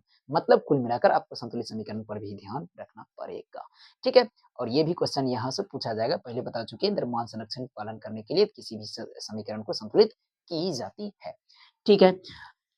अब हम चलते हैं नेक्स्ट समीकरण के प्रकार में। अब सही समीकरण कई प्रकार का होता है, जैसे कि सबसे पहला समीकरण होता है आपका संयोजन अभिक्रिया। संयोजन अभिक्रिया किसको कहते हैं? पहला क्वेश्चन किस तरह पूछा जाएगा संयोजन अभिक्रिया ऑब्जेक्टिव में, कि हाँ, जब 2 या 2 से अधिक तत्व का संयोग होता है, तो ठीक है, जब 2 या 2 से अधिक तत्व संयोग करके तीसरे तत्व का निर्माण करता है, तो उसको क्या कहते हैं? तो उसको हम क्या कहते हैं, संयोजन अभिक्रिया। क्या कहते हैं? संयोजन अभिक्रिया। मान लीजिए कि इस तरह क्वेश्चन दिया जाएगा, ठीक है, कि कुछ अभिक्रिया दे दिया जाएगा इस तरह का, C+O2 से मिलकर क्या बनता है, CO2। क्या देगा, C+O2 से मिलकर CO2 बनता है। इसमें से ये रिएक्शन जो है, या कौन सा रिएक्शन था, आपको ऑप्शन में दे दिया जाएगा, संयोजन अभिक्रिया, ठीक है, संयोजन अभिक्रिया, ठीक है। दूसरा ऑप्शन दिया जाएगा अवक्षेपण अभिक्रिया। क्या रहेगा, अवक्षेपण अभिक्रिया। सी नंबर में रहेगा आपका उदासीनीकरण अभिक्रिया, ठीक है। डी नंबर में रहेगा ऑल। तो क्या लगाना है, देखिएगा, सबसे पहले आपको इसको थ्योरी पकड़ना है। थ्योरी में क्या कहा जा रहा है, C+O2 से मिलकर CO2 बन रहा है। तो CO2 बन रहा है, इसका मतलब 2 अलग-अलग गुण वाले पदार्थ को मिलाकर हम तीसरे गुण वाले पदार्थ का निर्माण कर दिए, और तीसरे गुण वाले पदार्थ का निर्माण होता है तो उसको हम क्या कहते हैं, संयोजन अभिक्रिया। क्या कहते हैं, संयोजन या संश्लेषण अभिक्रिया। क्या कहते हैं, संयोजन या संश्लेषण अभिक्रिया। इसका मतलब ये अभिक्रिया जो हो जाएगा वो क्या हो जाएगा, संयोजन या संश्लेषण अभिक्रिया। इस तरह भी क्वेश्चन पूछा जाता है, ठीक है। अब हम चलते हैं दूसरा अभिक्रिया। दूसरा अभिक्रिया क्या है, वियोजन या विखंडन अभिक्रिया। क्या है, वियोजन या विखंडन अभिक्रिया। और यहाँ से क्वेश्चन आने की संभावना आपका मोस्टली प्रोबेबिलिटी होता है, ठीक है। अब वियोजन या विखंडन अभिक्रिया किसको कहेंगे, तो हमेशा ध्यान रखना पड़ेगा, वियोजन या विखंडन अभिक्रिया का मतलब ये होता है कि जो आपका मतलब एक यौगिक जो होता है ना, या कोई भी एक चीज टूट कर क्या करेगा, 2 या 2 से अधिक चीज का निर्माण करेगा। यानी कुल मिलाकर जब कोई यौगिक टूटकर 2 या 2 से अधिक, यानी कि एक यौगिक टूटकर 2 या 2 से अधिक पदार्थ या 2 या 2 से अधिक छोटे यौगिक का निर्माण करेगा, तो उसको हम क्या कहेंगे, वियोजन या विखंडन अभिक्रिया। क्या कहेंगे, वियोजन या विखंडन अभिक्रिया। जैसे मान लीजिए कि आपको CaCO3 है, क्या है, CaCO3, जो कि एक किताब का एकदम फेवरेट एग्जाम्पल इसको माना जाता है। तो CaCO3 है, और CaCO3 को क्या करते हैं, जब हम उसको धूप का प्रेजेंटेशन, मतलब ये हुआ कि सूर्य प्रकाश की उपस्थिति में जब रखते हैं, तो किसमें टूट जाता है, CaO+CO2 में। किसमें टूट जाता है, CaO+CO2 में टूट जाता है। अब देखिए यहाँ से आपको ये भी क्वेश्चन पूछा जा सकता है कि मान लीजिए कि इस तरह क्वेश्चन रहेगा कि हाँ भाई CaO है, ठीक है, CaCO3, ठीक है, जब इसको हम धूप का प्रेजेंटेशन में रखते हैं या किसी ताप की उपस्थिति में रखते हैं तो ये किस में टूटेगा या किस किस चीज का निर्माण करेगा, तो आपको पता रहना चाहिए ये क्या बनता है, CaO प्लस CO2 का निर्माण करता है। किसका निर्माण करता है, CaO CO2 का निर्माण करता है। मान लीजिए कि आपको पूछा जाएगा AgBr, क्या पूछा जाएगा, AgBr, और ये क्वेश्चन एग्जामिनर का फेवरेट माना जाता है। AgBr को जब हम धूप के प्रेजेंटेशन में रखते हैं, क्या करते हैं, धूप के प्रेजेंटेशन या टेम्परेचर के प्रेजेंटेशन में करते हैं अभिक्रिया, तो ये किसका निर्माण करता है, ये निर्माण करता है Ag प्लस Br2। किसका निर्माण करता है, Ag प्लस Br2। अब Br2 क्यों लिखे, क्योंकि चूंकि ये आपका Br जो होता है हेलोजन समूह माना जाता है, और हेलोजन समूह को हमेशा क्या लिखा जाता है, X2 मतलब इसके अंतर्गत जो भी एलिमेंट आएगा सब में 2 का प्रयोग करेंगे, ठीक है। तो ये 2 इसलिए लगा दिए, इसको आप बैलेंस कर सकते हैं, यहाँ पर 2, यहाँ पर इस तरह आप मतलब कि यहाँ पर भी 2 लगा दीजिएगा, यहाँ पर भी 2 लगा दीजिएगा तो बैलेंस हो जाएगा। बट यहाँ पर एक चीज और भी क्वेश्चन पूछा गया है जो लिखा गया होगा यहीं पर कहीं, ठीक है, कि AgBr, ठीक है, AgBr जो यहाँ पर धूप को प्रेजेंटेशन में रखेंगे तो किस चीज का निर्माण होता है, तो Ag प्लस Br2 का निर्माण होता है, ठीक है, मान लेते हैं। लेकिन आपको क्वेश्चन ये पूछा जाएगा कि ये AgBr, AgBr का नाम क्या होता है, तो इसका नाम होता है अर्जेंटम ब्रोमाइड भी लिख सकते हैं या सिल्वर ब्रोमाइड भी लिख सकते हैं, ठीक है, क्या लिख सकते हैं, सिल्वर ब्रोमाइड। अब सीधे क्वेश्चन पूछा जाएगा सिल्वर ब्रोमाइड का रंग कैसा होता है, तो हमेशा ध्यान रखिएगा सिल्वर ब्रोमाइड का रंग कैसा होता है, व्हाइट होता है, क्या होता है, व्हाइट होता है, ठीक है, सिल्वर ब्रोमाइड का रंग कैसा होता है, व्हाइट, ठीक है। उसके बाद थोड़ा सा अगर ये देखा जाए कि यहीं पर अगर क्वेश्चन यहाँ पर लिखा गया होगा कहीं, जैसे कि यहाँ पर सिल्वर क्लोराइड, ठीक है, सिल्वर क्लोराइड, अगर सिल्वर क्लोराइड को, ठीक है, यानी कि AgCl, ठीक है, AgCl को जब धूप को उपस्थिति में छोड़ेंगे तो क्या बनेगा, सेम बाय सेम वही टूटेगा, क्या बन जाएगा, Ag और प्लस Cl2, किस में टूटेगा, Ag प्लस Cl2 में।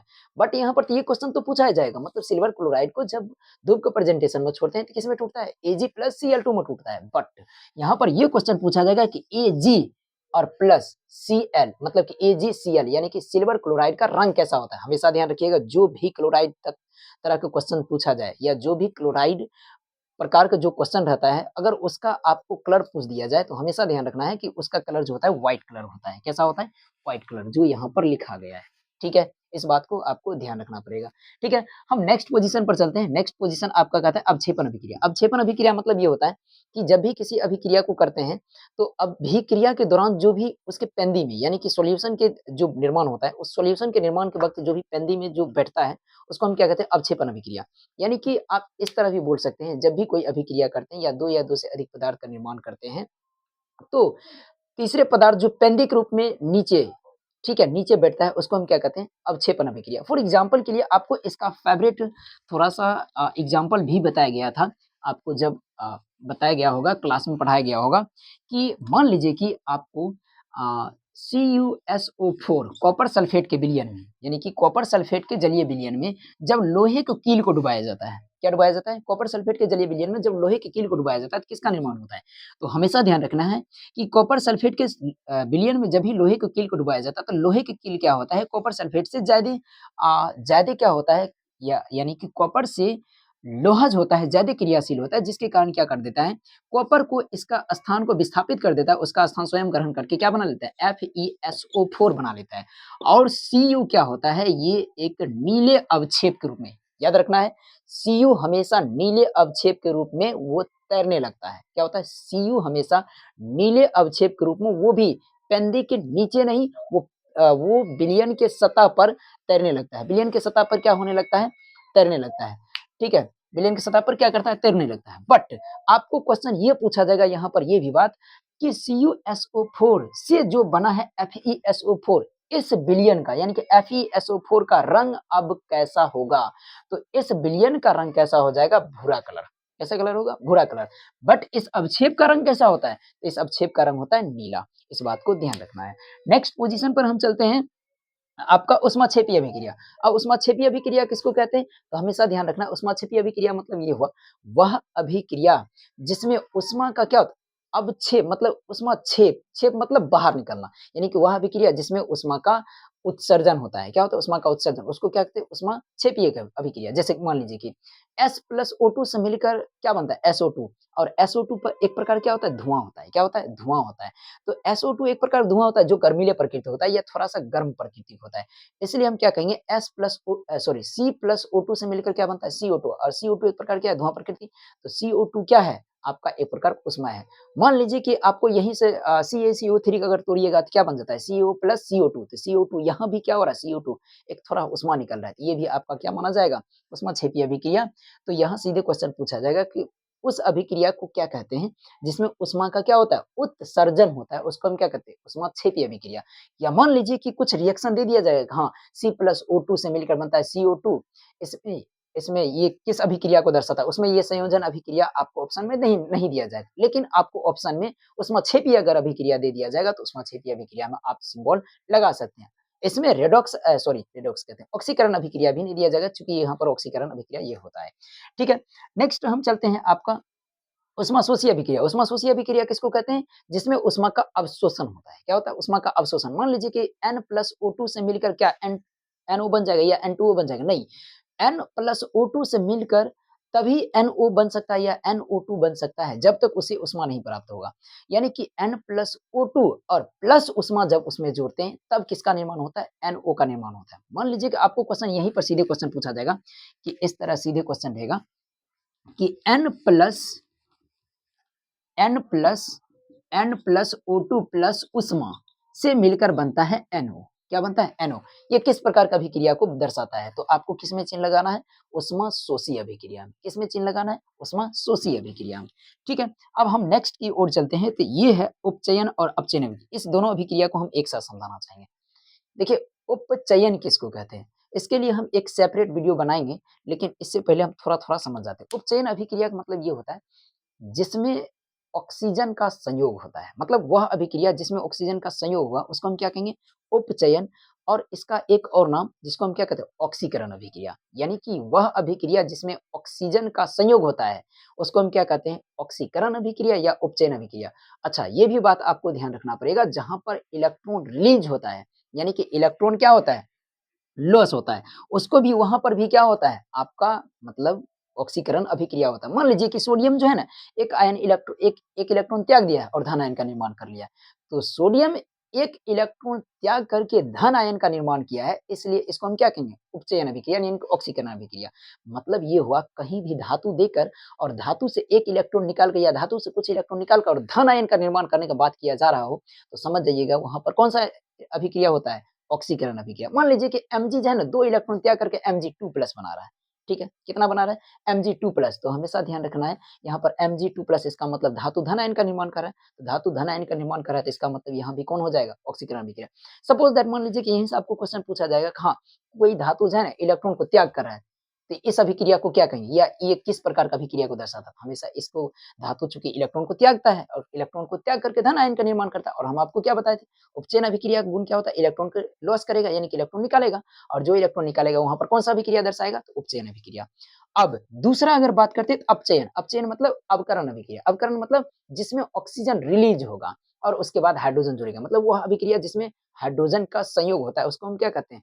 अपचयन अभिक्रिया या अवकरण अभिक्रिया। और चूँकि यहाँ पर हाइड्रोजन जुड़ रहा है और हाइड्रोजन किस प्रकार का आयन का निर्माण करता है? माइनस आयन का निर्माण मैक्सिमम करता है। तो इसका मतलब यहाँ पर इलेक्ट्रॉन क्या हो रहा है? जुड़ रहा है, और इलेक्ट्रॉन मतलब ऋण आयन जुड़ रहा है। इसका मतलब ये हुआ किसी भी परमाणु में अगर इलेक्ट्रॉन जुड़कर या एक ऊपर से इलेक्ट्रॉन मतलब आगे मतलब कुछ कर्ज के रूप में इलेक्ट्रॉन लेकर वो ऋण आयन का निर्माण करता होगा, तो समझ जाइएगा वहाँ पर किस प्रकार की अभिक्रिया होता है? वहाँ पर होता है अपचयन अभिक्रिया यानी कि अवकरण अभिक्रिया। मान लीजिए कि आपको यहाँ से क्वेश्चन इस तरह पूछा जाए कि क्लोरीन जो है ना एक इलेक्ट्रॉन ग्रहण करके और वो Cl माइनस का निर्माण कर रहा है। यहाँ पर कौन-सा अभिक्रिया हो रहा है? तो यहाँ पर आपका अवकरण अभिक्रिया यानी कि आपका क्या हो रहा है? अपचयन आप बोल सकते हैं।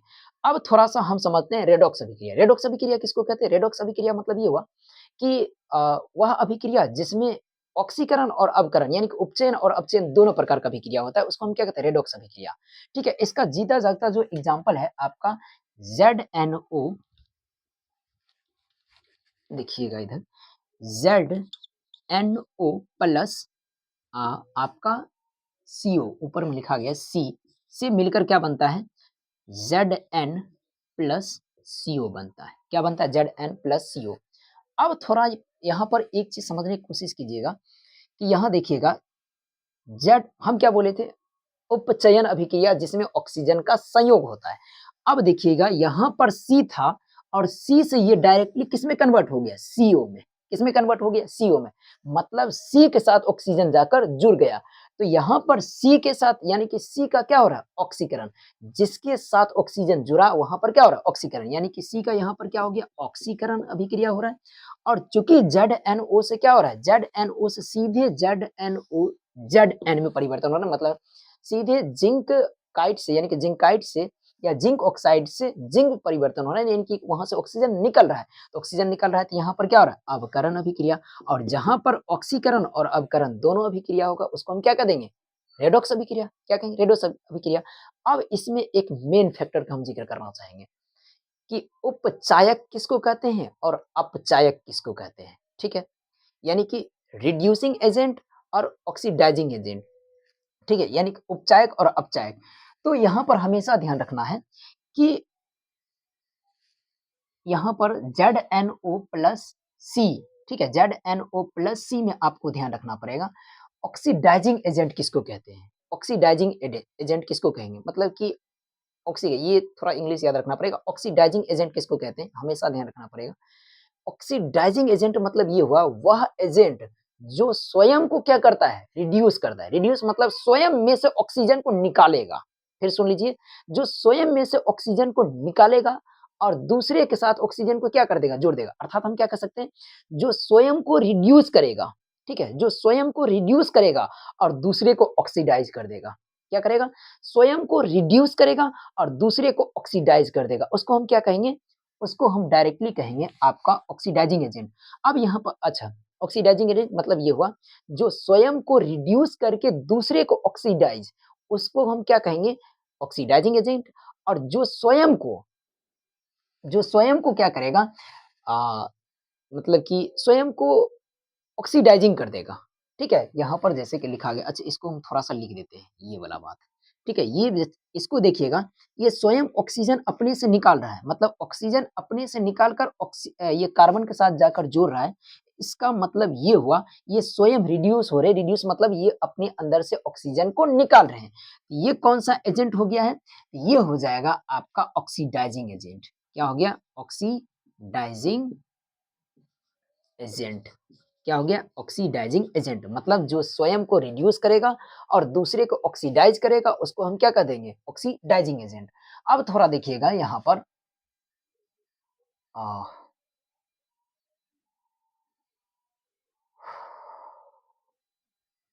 यहाँ पर अब ऑक्सीडाइजिंग एजेंट हो गया। अब रिड्यूसिंग एजेंट किसको कहते हैं रिड्यूसिंग एजेंट मतलब ये हुआ जो स्वयं को क्या करेगा ऑक्सीडाइज करेगा। क्या करेगा स्वयं को क्या करेगा ऑक्सीडाइज कर देगा। एक मिनट थोड़ा सा mistake reducing oxidise agent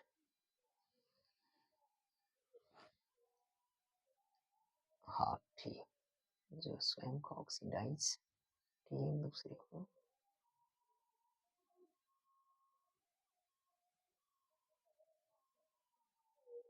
oxidising agent जो स्वयं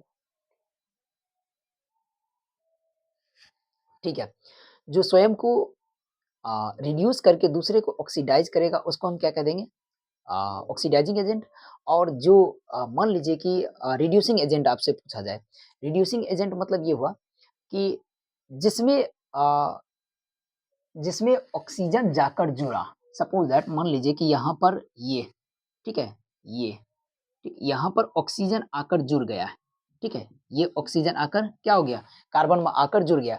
तो कार्बन क्या हो गया आपका तो कार्बन आपका हो गया रिड्यूसिंग एजेंट। क्या बन गया रिड्यूसिंग एजेंट मतलब ये हुआ ठीक है जिसमें ऑक्सीजन जाकर जुड़ा है उसको हम क्या कहते हैं, रिड्यूसिंग एजेंट।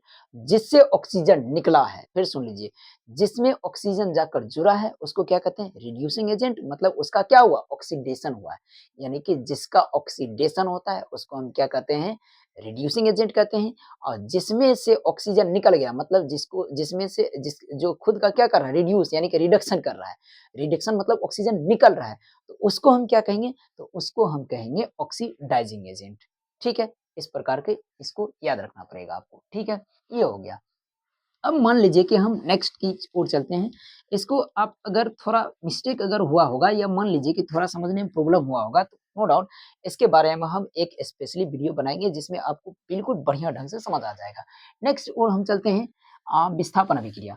अब विस्थापन अभिक्रिया किसको कहते हैं? तो हमेशा ध्यान रखना पड़ेगा, विस्थापन मतलब ये हुआ, विस्थापन अभिक्रिया या तो यहाँ पर एकल विस्थापन अभिक्रिया भी बोल सकते हैं। विस्थापन अभिक्रिया मतलब ये हुआ कि वह अभिक्रिया जिसमें अधिक क्रियाशील तत्व क्या करेगा, अपने से कम क्रियाशील तत्व को क्या करेगा, विस्थापित करके उसका स्थान ग्रहण कर लेगा, उसको हम क्या कहते हैं, विस्थापन अभिक्रिया। जैसे कि इस तरह आपको क्वेश्चन पूछा जाएगा, वही CuSO4 और प्लस से Fe से मिलकर क्या बनता है, FeSO4 प्लस Cu। तो यहाँ पर सीधे क्वेश्चन ये पूछा जाएगा कि इस तरह का रिएक्शन दे दिया जाएगा और क्वेश्चन पूछा जाएगा ये किस प्रकार का अभिक्रिया है।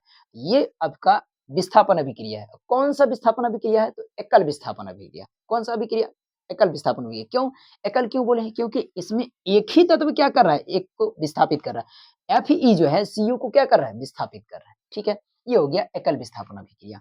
ठीक है, या मान लीजिए क्या कि इस तरह आपको क्वेश्चन पूछा जाए कि HCl है और इसको जो है Na के साथ अभिक्रिया कराए तो बन जाता है आपका ये, ठीक है, NaCl और प्लस H2 गैस। ठीक है, तो क्वेश्चन पूछा जाएगा कि ये किस प्रकार का अभिक्रिया है, तो हमेशा ध्यान रखना पड़ेगा ये आपका इसको क्या कर रहा है, विस्थापित कर रहा है, ये कौन सा है, एकल विस्थापन अभिक्रिया। या तो मान लीजिए कि आपको इस तरह क्वेश्चन पूछा जाए कि यहाँ पर इस तरह का रहेगा क्वेश्चन कि यहाँ पर HCl प्लस Na से मिलकर क्या बनेगा, या इस दोनों के बीच अभिक्रिया कराया जाएगा तो क्या बनेगा, तो इसको क्या कर देगा, ये विस्थापित कर देगा और विस्थापित करके इसका स्थान स्वयं ग्रहण करेगा, तो क्या बना लेना चाहिए, ये NaCl प्लस H2 गैस बना लेगा। ठीक है, इस तरह क्वेश्चन आपको पूछा जा सकता है।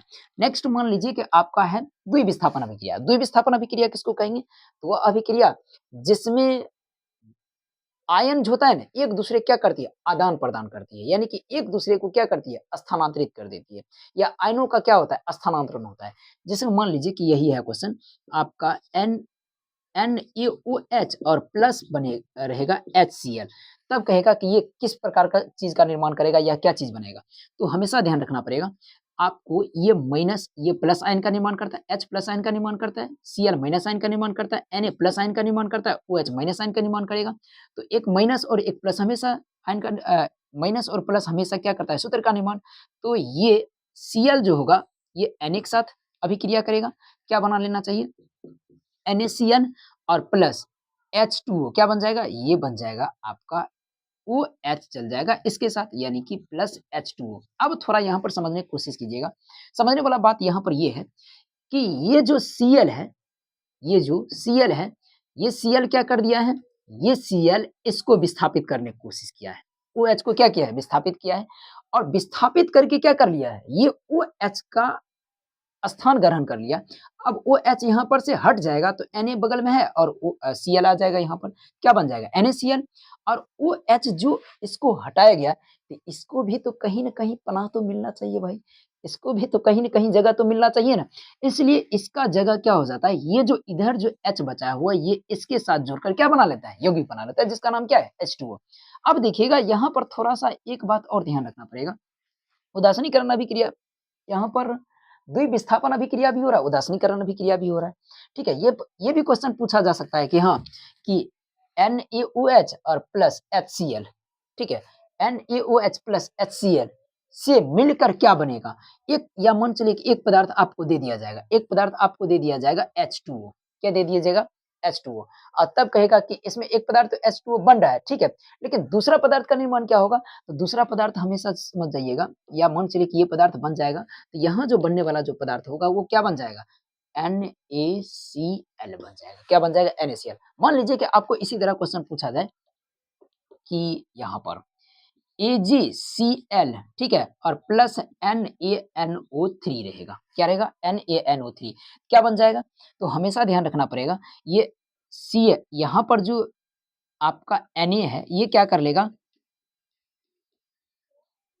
NO3 जो है ये Cl का स्थान ग्रहण करेगा, मतलब Cl को क्या कर देगा, डिस्प्लेस कर देगा, आयनों में स्थानांतरण हो रहा है ना, तो NO3 क्या कर देगा, Cl को डिस्प्लेस कर देगा और उसके बाद इसका स्थान ग्रहण करेगा तो क्या बना लेगा, AgNO3, क्या बना लेगा, AgNO3 प्लस। अब यहाँ से जो Cl हटा है, NO3 तो इसकी जगह पर चला है, तो ये Cl तो किसी न किसी के साथ मिलना चाहिए, ये Cl किसके साथ मिल जाएगा, Na के साथ, यानी कि NaCl बन जाएगा। इसका मतलब ये हुआ कि इस तरह कोई अभिक्रिया दे दिया जाएगा और तब कहा जाएगा कि आपको यहाँ पर किस चीज़ का निर्माण होता है, तो आप बना सकते हैं, ठीक है। इस प्रकार भी ऑब्जेक्टिव में क्वेश्चन पूछा जाता है, ठीक है। अब नेक्स्ट जो आपका है उदासीनीकरण अभिक्रिया। उदासीनीकरण अभिक्रिया मतलब ये हुआ, यानी कि न्यूट्रलाइजेशन रिएक्शन। न्यूट्रलाइजेशन मतलब रिएक्शन क्या होता है कि वह अभिक्रिया जिसमें अम्ल और भस्म को मिलाकर क्या कर देते हैं, लवण तथा जल का निर्माण। अब पहला क्वेश्चन यही बनता है कि अम्ल और भस्म का जो अभिक्रिया करते हैं तो किसका निर्माण होता है, तो लवण तथा जल का निर्माण होता है। किसका निर्माण होता है, लवण तथा जल का निर्माण होता है। और वह अभिक्रिया, ये भी क्वेश्चन पूछा जाता है, वह अभिक्रिया जिसमें अम्ल और भस्म मिलाकर लवण तथा जल का निर्माण किया जाता है उसको हम क्या कहते हैं, उसको हम क्या कहते हैं, उदासीनीकरण अभिक्रिया, ठीक है। जैसे देख लीजिए यहीं पर अभी जो बताए थे HCl प्लस NaOH, ठीक है, से मिलकर यानी कि एक HCl यानी कि आपका क्या है, हाइड्रोक्लोरिक अम्ल, NOH मतलब ये क्षार है यानी कि यह भस्म है, ठीक है। ये क्या हो जाएगा, ये आपका बनेगा NaCl और प्लस बन जाएगा H2, क्या बन जाएगा, H2। मान लीजिए कि आपका यहाँ पर इस तरह भी रहेगा क्वेश्चन, H2SO4 प्लस KOH क्या बनेगा, यहाँ पर बन जाएगा K2SO4 प्लस H2। अब यहाँ पर एक चीज आप कॉमन देखते होंगे, क्या बोले थे, अम्ल और भस्म मिलाकर लवण तथा जल, तो यहाँ पर ये नहीं देकर और डायरेक्टली क्वेश्चन इस तरह क्वेश्चन आपको क्वेश्चन पूछा जा सकता है कि हाँ HCl प्लस NaOH को अगर हम मिलाते हैं तो पहला पदार्थ, मान लीजिए कि एक पदार्थ जो बनता है वो H2O बनता है, क्या बनता है, H2O। तो एक अन्य पदार्थ का निर्माण क्या होगा, तो H2O यानी कि जल का निर्माण हो रहा है, और ये अम्ल है और भस्म, अम्ल और भस्म मिलकर आप ये जानते हैं कि अम्ल और भस्म मिलकर लवण तथा जल का निर्माण। तो यहाँ पर जल तो पहले दे दिया गया, इसका मतलब जो अब जो बचा यानी कि रिमेनिंग जो आपका कंपाउंड है वो क्या बनने वाला है, लवण। तो लवण क्या, लवण के रूप में यहाँ बन जाएगा NaCl, ठीक है। इस तरह भी आपको क्वेश्चन पूछा जा सकता है, ठीक है। अब नेक्स्ट अभिक्रिया की ओर हम बढ़ते हैं। नेक्स्ट है आपका वैद्युत अपघटन अभिक्रिया। ये सबसे इंपॉर्टेंट है। वैद्युत अपघटन अभिक्रिया का मतलब क्या होता है, वैद्युत अपघटन अभिक्रिया का मतलब ये हुआ कि जब भी किसी आयनिक यौगिक के जलीय विलयन में हम क्या करते हैं, धारा प्रवाहित करते हैं, तो क्या हो जाता है, वो आयनिक यौगिक जो होता है वो अपने आयनों में क्या हो जाता है, कन्वर्ट हो जाता है, यानी कि अपने आयनों में टूट जाता है। और आयनों में जैसे ही टूटेगा तो इस अभिक्रिया को क्या कह देंगे हम, आपको वैद्युत अपघटन अभिक्रिया क्या कहेंगे, वैद्युत अपघटन अभिक्रिया। सपोज दैट, मान लीजिए कि यहीं से आपको इस तरह क्वेश्चन पूछा जाएगा कि NaCl जो है ये क्या है, एक आयनिक यौगिक है, इसमें हम क्या करते हैं, वैद्युत अपघटन अभिक्रिया, क्या करते हैं, वैद्युत अपघटन। तो वैद्युत अपघटन अभिक्रिया जैसे ही किया जाएगा यानी कि इलेक्ट्रोलाइसिस रिएक्शन किया जाएगा तो ये अपने आयनों में कन्वर्ट होगा। आयनों मतलब ये होगा कि NaCl में कौन कौन आयन है, तो एक Na आयन है यानी कि Na प्लस आयन और प्लस Cl माइनस आयन है।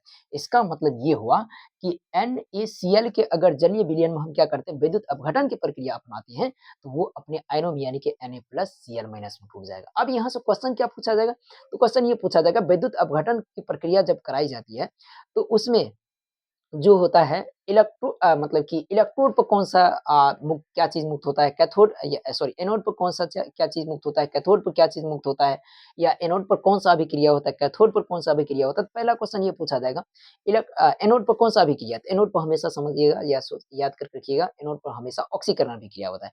कैथोड पर कौन सा अभिक्रिया होता है, अवकरण अभिक्रिया होता है, ठीक है। और इस बात को आपको ध्यान रखना पड़ेगा, कैथोड पर जो होता है हमेशा धातु मुक्त होता है और एनोड पर होता है हमेशा अधातु यानी कि गैस की मुक्ति होती है। बट ये बात आपको 100% ये सत्य नहीं है। ये आगे चलकर आपको पता चलेगा कि ये जो हम धातु अधातु जो बोल रहे हैं, इस पर एनोड पर अधातु मुक्त होता है, कैथोड पर धातु मुक्त होता है, ये विलयन के नेचर पर डिपेंड करता है कि कौन सा विलयन लिया गया या किसका विलयन लिया गया, तब उस पर डिपेंड करता है, ठीक है। लेकिन अपने लेवल तक बिल्कुल सही है। लेकिन आपको यहाँ से एक क्वेश्चन और पूछा जा सकता है, वैद्युत अपघटन अभिक्रिया में जो 2 छर का जो प्रयोग करते हैं, 2 छर, इस तरह करके 2 छर जो रहता है इस तरह करके विलयन में, ठीक है, इस तरह का जो बिलियन में 2 छड़ रहता है, ये दोनों छड़ क्या होता है? इस दोनों छड़ को हम क्या कहते हैं? इलेक्ट्रोड कहते हैं। क्या कहते हैं? इलेक्ट्रोड। दोनों छड़ को सम्मिलित रूप से क्या कहते हैं? इलेक्ट्रोड। जिसमें से इलेक्ट्रोड कितने प्रकार के होते हैं? 2 प्रकार। इलेक्ट्रोड कितने प्रकार के होते हैं? 2 प्रकार। क्वेश्चन पूछा जाएगा इलेक्ट्रोड कितने प्रकार? 2 प्रकार। कौन-कौन होता है? एक एनोड, एक कैथोड। क्या होता है? एक एनोड, एक कैथोड। एनोड पर कौन-सा चार्ज? Plus charge. कैथोड पर कौन-सा चार्ज? Minus charge. ये भी विलयन की प्रकृति पर निर्भर करता है। ये भी हमेशा कंडीशन में, हर एक कंडीशन में सत्य नहीं होती है। ठीक है? ये हो गया। ठीक है? और हम नेक्स्ट ओर चलते हैं तो दहन और ज्वाला। क्या है? दहन और ज्वाला। दहन मतलब क्या होता है? किसी भी चीज़ का जलना। क्या होता है? किसी भी चीज़ का जलना। अब किसी भी चीज़ का जलना अब कब कब जलेगा कोई भी चीज़? तो वो ऑक्सीजन के उपस्थिति में यानी कि प्रेजेंटेशन मतलब ये हुआ कि यदि कोई पदार्थ ऑक्सीजन के उपस्थिति में जलती है और जल कर क्या करेगी? ऊष्मा उत्पन्न करेगा या थोड़ा धुआँ उत्पन्न करेगा तो उसको हम क्या कह देंगे? दहन प्रक्रिया। क्या कहेंगे? दहन प्रक्रिया। अब हम ये नहीं कह सकते हैं कि किसी भी प्रकार का जो पदार्थ होता है वो हमेशा ऑक्सीजन के ही प्रेजेंटेशन में जलेगा, ये अति अनिवार्य नहीं है। वो दूसरे चीज़ के भी उपस्थिति में जल सकती है, ठीक है? जैसे कि आपको क्लास में बताया गया था मैग्नीशियम जो होता है या सॉरी मोमबत्ती वगैरह ये भी कुछ अन्य चीज़ के भी उपस्थिति में जल सकती है। मैग्नीशियम भी कुछ अन्य पदार्थ के अन्य गैस की उपस्थिति में जल सकती है। ये सब आपको क्लास में बताया जाता है, ठीक है? अगर आप यदि जानते हैं तो इसका जवाब कमेंट में लिख सकते हैं, ठीक है? अब इसी दहन में देखिएगा जब कोई चीज़ जलता है, इस तरह का मान लीजिए कि ये कुछ जलता है, तो जलने के बाद देखिएगा इस तरह का कुछ छिद्र बनता है, इस तरह का कुछ छिद्र। तो इस छिद्र को क्या कहते हैं? इस छिद्र को हम ज्वाला कहते हैं। क्या कहते हैं? ज्वाला। अब ज्वाला यानी कि ज्वाला की परिभाषा अगर पूछा जाए तो क्या बोलिएगा? या ज्वाला इस तरह क्वेश्चन पूछा जाएगा कि कोई भी पदार्थ जलता है तो जलने या जलने के फलस्वरूप जो पीला कलर का जो लौ दिखाई देता है उस लौ को हम क्या कहते हैं? ज्वाला कहते हैं। क्या कहते हैं? ज्वाला कहते हैं। और ज्वाला के कितने छिद्र होते हैं? 3 क्वेश्चन 3 छिद्र। ये भी क्वेश्चन पूछा गया कि ज्वाला के कितने छिद्र होते हैं? तो ज्वाला के 3 छिद्र होते हैं। कितने छिद्र होते हैं? 3 छिद्र। जिसमें क्या होता है? बाह्य मंडल, मध्य मंडल और अंतःमंडल। क्या होता है? बाह्य, मध्य और अंतः। जिसमें से पहला क्वेश्चन आपको ये क्वेश्चन पूछा जाएगा कि ऐसा कौन-सा मंडल है जिसमें दहन की प्रक्रिया बिल्कुल नहीं होती है? दहन की प्रक्रिया किसमें होगी? अंतःमंडल में नहीं होगी। अब एक बात बताना है आपको, अगर दहन की प्रक्रिया अगर अंतःमंडल में नहीं होती है, तो क्या यहाँ वहाँ उस मंडल में ऑक्सीजन का उपयोग होगा? तो नहीं होगा, क्योंकि उस मंडल में दहन की प्रक्रिया हो ही नहीं रही है। जब दहन की प्रक्रिया नहीं होगी तो उसमें ऑक्सीजन का प्रयोग नहीं होगा। तो आपको क्वेश्चन ये भी पूछा जा सकता है, ऐसा मंडल का नाम बताइए जिसमें किसी भी प्रकार का ऑक्सीजन का प्रयोग नहीं होती है। दहन की प्रक्रिया या ज्वाला के उस क्षेत्र का नाम बताइए जिसमें किसी भी प्रकार को ऑक्सीजन की जरूरत या किसी भी प्रकार को ऑक्सीजन का प्रयोग नहीं होती है, उसका नाम क्या है? अंतःमंडल। ऐसा कौन-सा क्षेत्र होता है जिसमें दहन की प्रक्रिया अत्यधिक होता है, तो वो क्या होता है? वायुमंडल। जिसमें आप हाथ रखते हैं तो क्या होता है? जलने लगता है, उसी को हम क्या कहते हैं? वायुमंडल। अब बताइए दहन की प्रक्रिया वायुमंडल में सबसे ज़्यादा हो रहा है। वायुमंडल में अगर सबसे ज़्यादा हो रहा है तो इसका मतलब इस मंडल में ऑक्सीजन का भी प्रयोग बहुत ज़्यादा होगा। तो क्वेश्चन यहाँ से ये क्वेश्चन पूछा जा सकता है कि ऐसा कौन-सा मंडल है जिसमें ऑक्सीजन का भरपूर प्रयोग होता है? उसको हम क्या कहते हैं? वायुमंडल कहेंगे। क्या कहेंगे? वायुमंडल कहेंगे, ठीक है? और वायुमंडल का रंग थोड़ा-सा कैसे लगता है देखने में? पीला कलर। कैसा लगता है? पीला कलर। तो इसलिए इसको हम क्या बोल सकते हैं? पीला या लाल क्षेत्र भी बोल सकते हैं, लाल भी होता है इसलिए पीला या लाल क्षेत्र भी बोल सकते हैं। ब्लैक मंडल के नाम से किसे जानते हैं? यानी काला मंडल के नाम से किसे जानते हैं या काला क्षेत्र के नाम से किसे जानता है? तो जहाँ पर दहन की प्रक्रिया नहीं होगी, तो दहन की प्रक्रिया कहाँ नहीं होती है? दहन की प्रक्रिया अंतःमंडल में, अंतःमंडल को हम क्या कह देंगे? काला क्षेत्र कह देंगे। ठीक है? इस तरह कर आपको क्वेश्चन यहाँ से बनता है। ठीक है? अब थोड़ा हम एलपीजी की ओर चलते हैं। एलपीजी एक प्रकार क्या होता है? आदर्श ईंधन होता है, यानी कि इसको जलाने पर बहुत ही कम मात्रा में धुआँ मतलब नहीं के बराबर होता है, लेकिन ऊष्मा बहुत ज़्यादा मात्रा में ही प्रोड्यूस करता है। इसका उपयोग हम किसमें करते हैं? तो इसका उपयोग जो हम करते हैं वो किसमें करते हैं? सिलेंडर में जो एलपीजी जो गैस होता है उसमें प्रयोग करते हैं। और एलपीजी का फुल फॉर्म क्या होता है? Liquefied petroleum gas. ये भी क्वेश्चन पूछा जा सकता है कि लिक्विफाइड पेट्रोलियम गैस, ठीक है? लिक्विफाइड पेट्रोलियम गैस जो होता है वो किस प्रकार गैस होता है? तो ये द्रवीभूत होता है। क्या होता है? द्रवीभूत, ठीक है? हमेशा आपको ध्यान रखना पड़ेगा ये गैस है, लेकिन इसको प्रेशराइज़्ड करके यानी कि अति कंप्रेसिव करके किस रूप में लाया गया है? द्रव के रूप में लाया गया है, ठीक है? अब देखिएगा यहाँ से एक ही क्वेश्चन ज़्यादातर पूछा जा सकता है क्या? कि इसमें जो गंध उत्पन्न करता है, यानी कि इसमें जो केमिकल मिलाया जाता है, जिसके कारण ये गंध उत्पन्न करता है, ये गंध किसके कारण उत्पन्न होता है? तो ये होता है एथिल मर्कैप्टन के कारण। किसके कारण? एथिल मर्कैप्टन कारण। जिसका सूत्र क्या होता है? C2H5SH होता है। क्या होता है? C2H5SH होता है। हमेशा ध्यान रखना पड़ेगा, आपको क्वेश्चन ये पूछा जा सकता है, एथिल मर्कैप्टन का सूत्र क्या होता है? C2H5SH होता है। क्या होता है? C2H5SH होता है। या क्वेश्चन आपको ये क्वेश्चन पूछा जा सकता है कि अ जो एलपीजी जो सिलेंडर होता है, या एलपीजी जो गैस होता है, उसमें गंध किसके कारण उत्पन्न होता है? तो हमेशा ध्यान रखिएगा वो होता है एथिल मर्कैप्टन के कारण। अब हम इस चैप्टर के सबसे अंतिम पॉइंट पर चलते हैं, वो होता है आपका रासायनिक और भौतिक परिवर्तन। तो रासायनिक और भौतिक परिवर्तन एनीवे ये शुरू का ही पॉइंट है, लेकिन हम लास्ट में पढ़ाने की कोशिश करेंगे। रासायनिक परिवर्तन मतलब क्या होता है? ऐसा परिवर्तन जिसमें नए गुण वाले पदार्थ का निर्माण होगा। क्या होगा? सीधे क्वेश्चन पूछा जाएगा। ऐसा परिवर्तन को क्या कहते हैं जिसमें नए गुण वाले पदार्थ का निर्माण होगा, उसको हम क्या कहते हैं? रासायनिक परिवर्तन कहेंगे। क्या कहेंगे? रासायनिक परिवर्तन। और जिसमें नए गुण वाले पदार्थ का निर्माण नहीं होगा, उसको हम क्या कहेंगे? भौतिक परिवर्तन। सॉरी, डीओजी साहब बोल रहे हैं, इसके लिए सॉरी। ठीक है, तो उसको हम क्या कहेंगे? भौतिक परिवर्तन। तो हमेशा ध्यान रखना पड़ेगा, भौतिक परिवर्तन किसको कहते हैं? जिसमें किसी प्रकार का नए पदार्थ का निर्माण नहीं होता है। अगर नए पदार्थ का निर्माण नहीं होगा, तो जो पदार्थ जो बना हुआ है, उसको तो हम पूर्व की अवस्था में भी ला सकते हैं ना? ला सकते हैं, बिल्कुल। इसका मतलब ये भी तो क्वेश्चन पूछा जा सकता है कि ऐसा परिवर्तन का नाम क्या है, या ऐसा उस प्रकार परिवर्तन को क्या कहते हैं जिसमें जो बने हुए पदार्थ जो होता है, या जो जो बना हुआ रहता है पदार्थ, या दो से अधिक पदार्थ जो मिलाते हैं, जो बनता है पदार्थ, उसको हम पुनः पूर्व की अवस्था में ला सकते हैं। उस परिवर्तन को क्या कहते हैं? तो उस परिवर्तन को हम क्या कहते हैं? भौतिक परिवर्तन। अब चूंकि पुनः जो पदार्थ बना है, उसको फिर से पूर्व की अवस्था में ला सकते हैं, तो इसका मतलब हम ये बोल सकते हैं, क्या भौतिक परिवर्तन अस्थायी परिवर्तन है कि या अस्थायी? तो हमेशा ध्यान रखना है, भौतिक परिवर्तन अस्थायी परिवर्तन है। क्यों? क्योंकि इसमें जो बना पदार्थ रहता है, उसको फिर से क्या कर सकते हैं? पूर्व की अवस्था में ला सकते हैं, इसीलिए हम क्या कहते हैं? भौतिक परिवर्तन। जैसे कि मान लीजिए क्या, कि अगर आप पानी को आप गर्म कहते हैं, पानी को आप ठंडा करके बर्फ रूप में बदलते, क्या फिर से बर्फ को गर्म करके पानी रूप में नहीं ला सकते? बिल्कुल, इसका मतलब ये क्या हो जाएगा? भौतिक परिवर्तन। क्वेश्चन पूछा जाएगा कि पानी का ठोस रूप में बदलना, कौन-सा परिवर्तन? भौतिक परिवर्तन। ठीक है? पानी का जलवाष्प रूप में बदलना, कौन-सा परिवर्तन? तो आपका भौतिक परिवर्तन है। ठीक है? इस प्रकार क्वेश्चन पूछा जा सकता है। मोमबत्ती का पिघलना, मोम का पिघलना किस प्रकार परिवर्तन? भौतिक परिवर्तन। अब रासायनिक परिवर्तन किसको कहते हैं? जिसमें नए गुण वाले पदार्थ का निर्माण होगा। मान लीजिए ना कि अगर कोई चीनी और पानी को मिला दिए, शरबत बन गया। अब शरबत से क्या फिर पानी बना सकते हैं? नहीं बना सकते, नहीं बना सकते। इसका मतलब ये रासायनिक परिवर्तन है। ठीक है? अब बताइए, जैसे कि अब जो पदार्थ जो बना है, उसको फिर से पूर्व को गुण लाया जा सकता है, मतलब पानी और चीनी में तोड़ सकते हैं? नहीं तोड़ सकते। इसका मतलब क्या ये अस्थायी परिवर्तन होगा या अस्थायी? इसका मतलब ये क्या हो जाएगा? अस्थायी परिवर्तन है। अस्थायी परिवर्तन मतलब एक बार जो बना है, उससे दूसरा पदार्थ फिर से पुनः नहीं ला सकते हैं। ठीक है? ये हो गया अस्थायी परिवर्तन। ठीक है? जैसे कि आपको पूछा जाएगा क्या, कि लोहे का कील में जंग लगना, लोहे के कील में जंग लगना, तो कौन-सा परिवर्तन? तो लोहे के कील में जंग लगना एक प्रकार रासायनिक परिवर्तन। क्यों? क्योंकि लोहे के कील में जंग लगेगा, तो उसका वेट क्या हो जाएगा? कम जाएगा, या उस पर ऑक्साइड की परत बैठ जाता है। और जहाँ भी कोई प्रकार का रिएक्शन बताया जा रहा है या रिएक्शन हो रहा है, तो वहाँ पर कौन-सा अभिक्रिया होगा? रासायनिक परिवर्तन होगा। कौन-सा परिवर्तन? तो रासायनिक परिवर्तन। मान लीजिए कि आपको सीधे क्वेश्चन पूछा जाएगा कि हाँ, कोई चीज़ जला दिए हैं, जलाने के कंडीशन में भी क्या हो जाएगा? कुछ चीज़ जल रहा है, तो वो भी कंडीशन क्या कहलाया जाएगा? आपका रासायनिक परिवर्तन। तो आपसे क्वेश्चन ये पूछा जाएगा, मोमबत्ती का बर्निंग मतलब बर्निंग ऑफ कैंडल, मोमबत्ती जो जल रहा है, मोमबत्ती का ज्वाला, मोमबत्ती जो जल रहा है, वो कौन-सा परिवर्तन को दर्शा रहा है? तो चूँकि मोमबत्ती जल रहा है, तो जलने की प्रक्रिया यहाँ पर है, तो इसका मतलब ये कौन-सा परिवर्तन है? रासायनिक परिवर्तन है।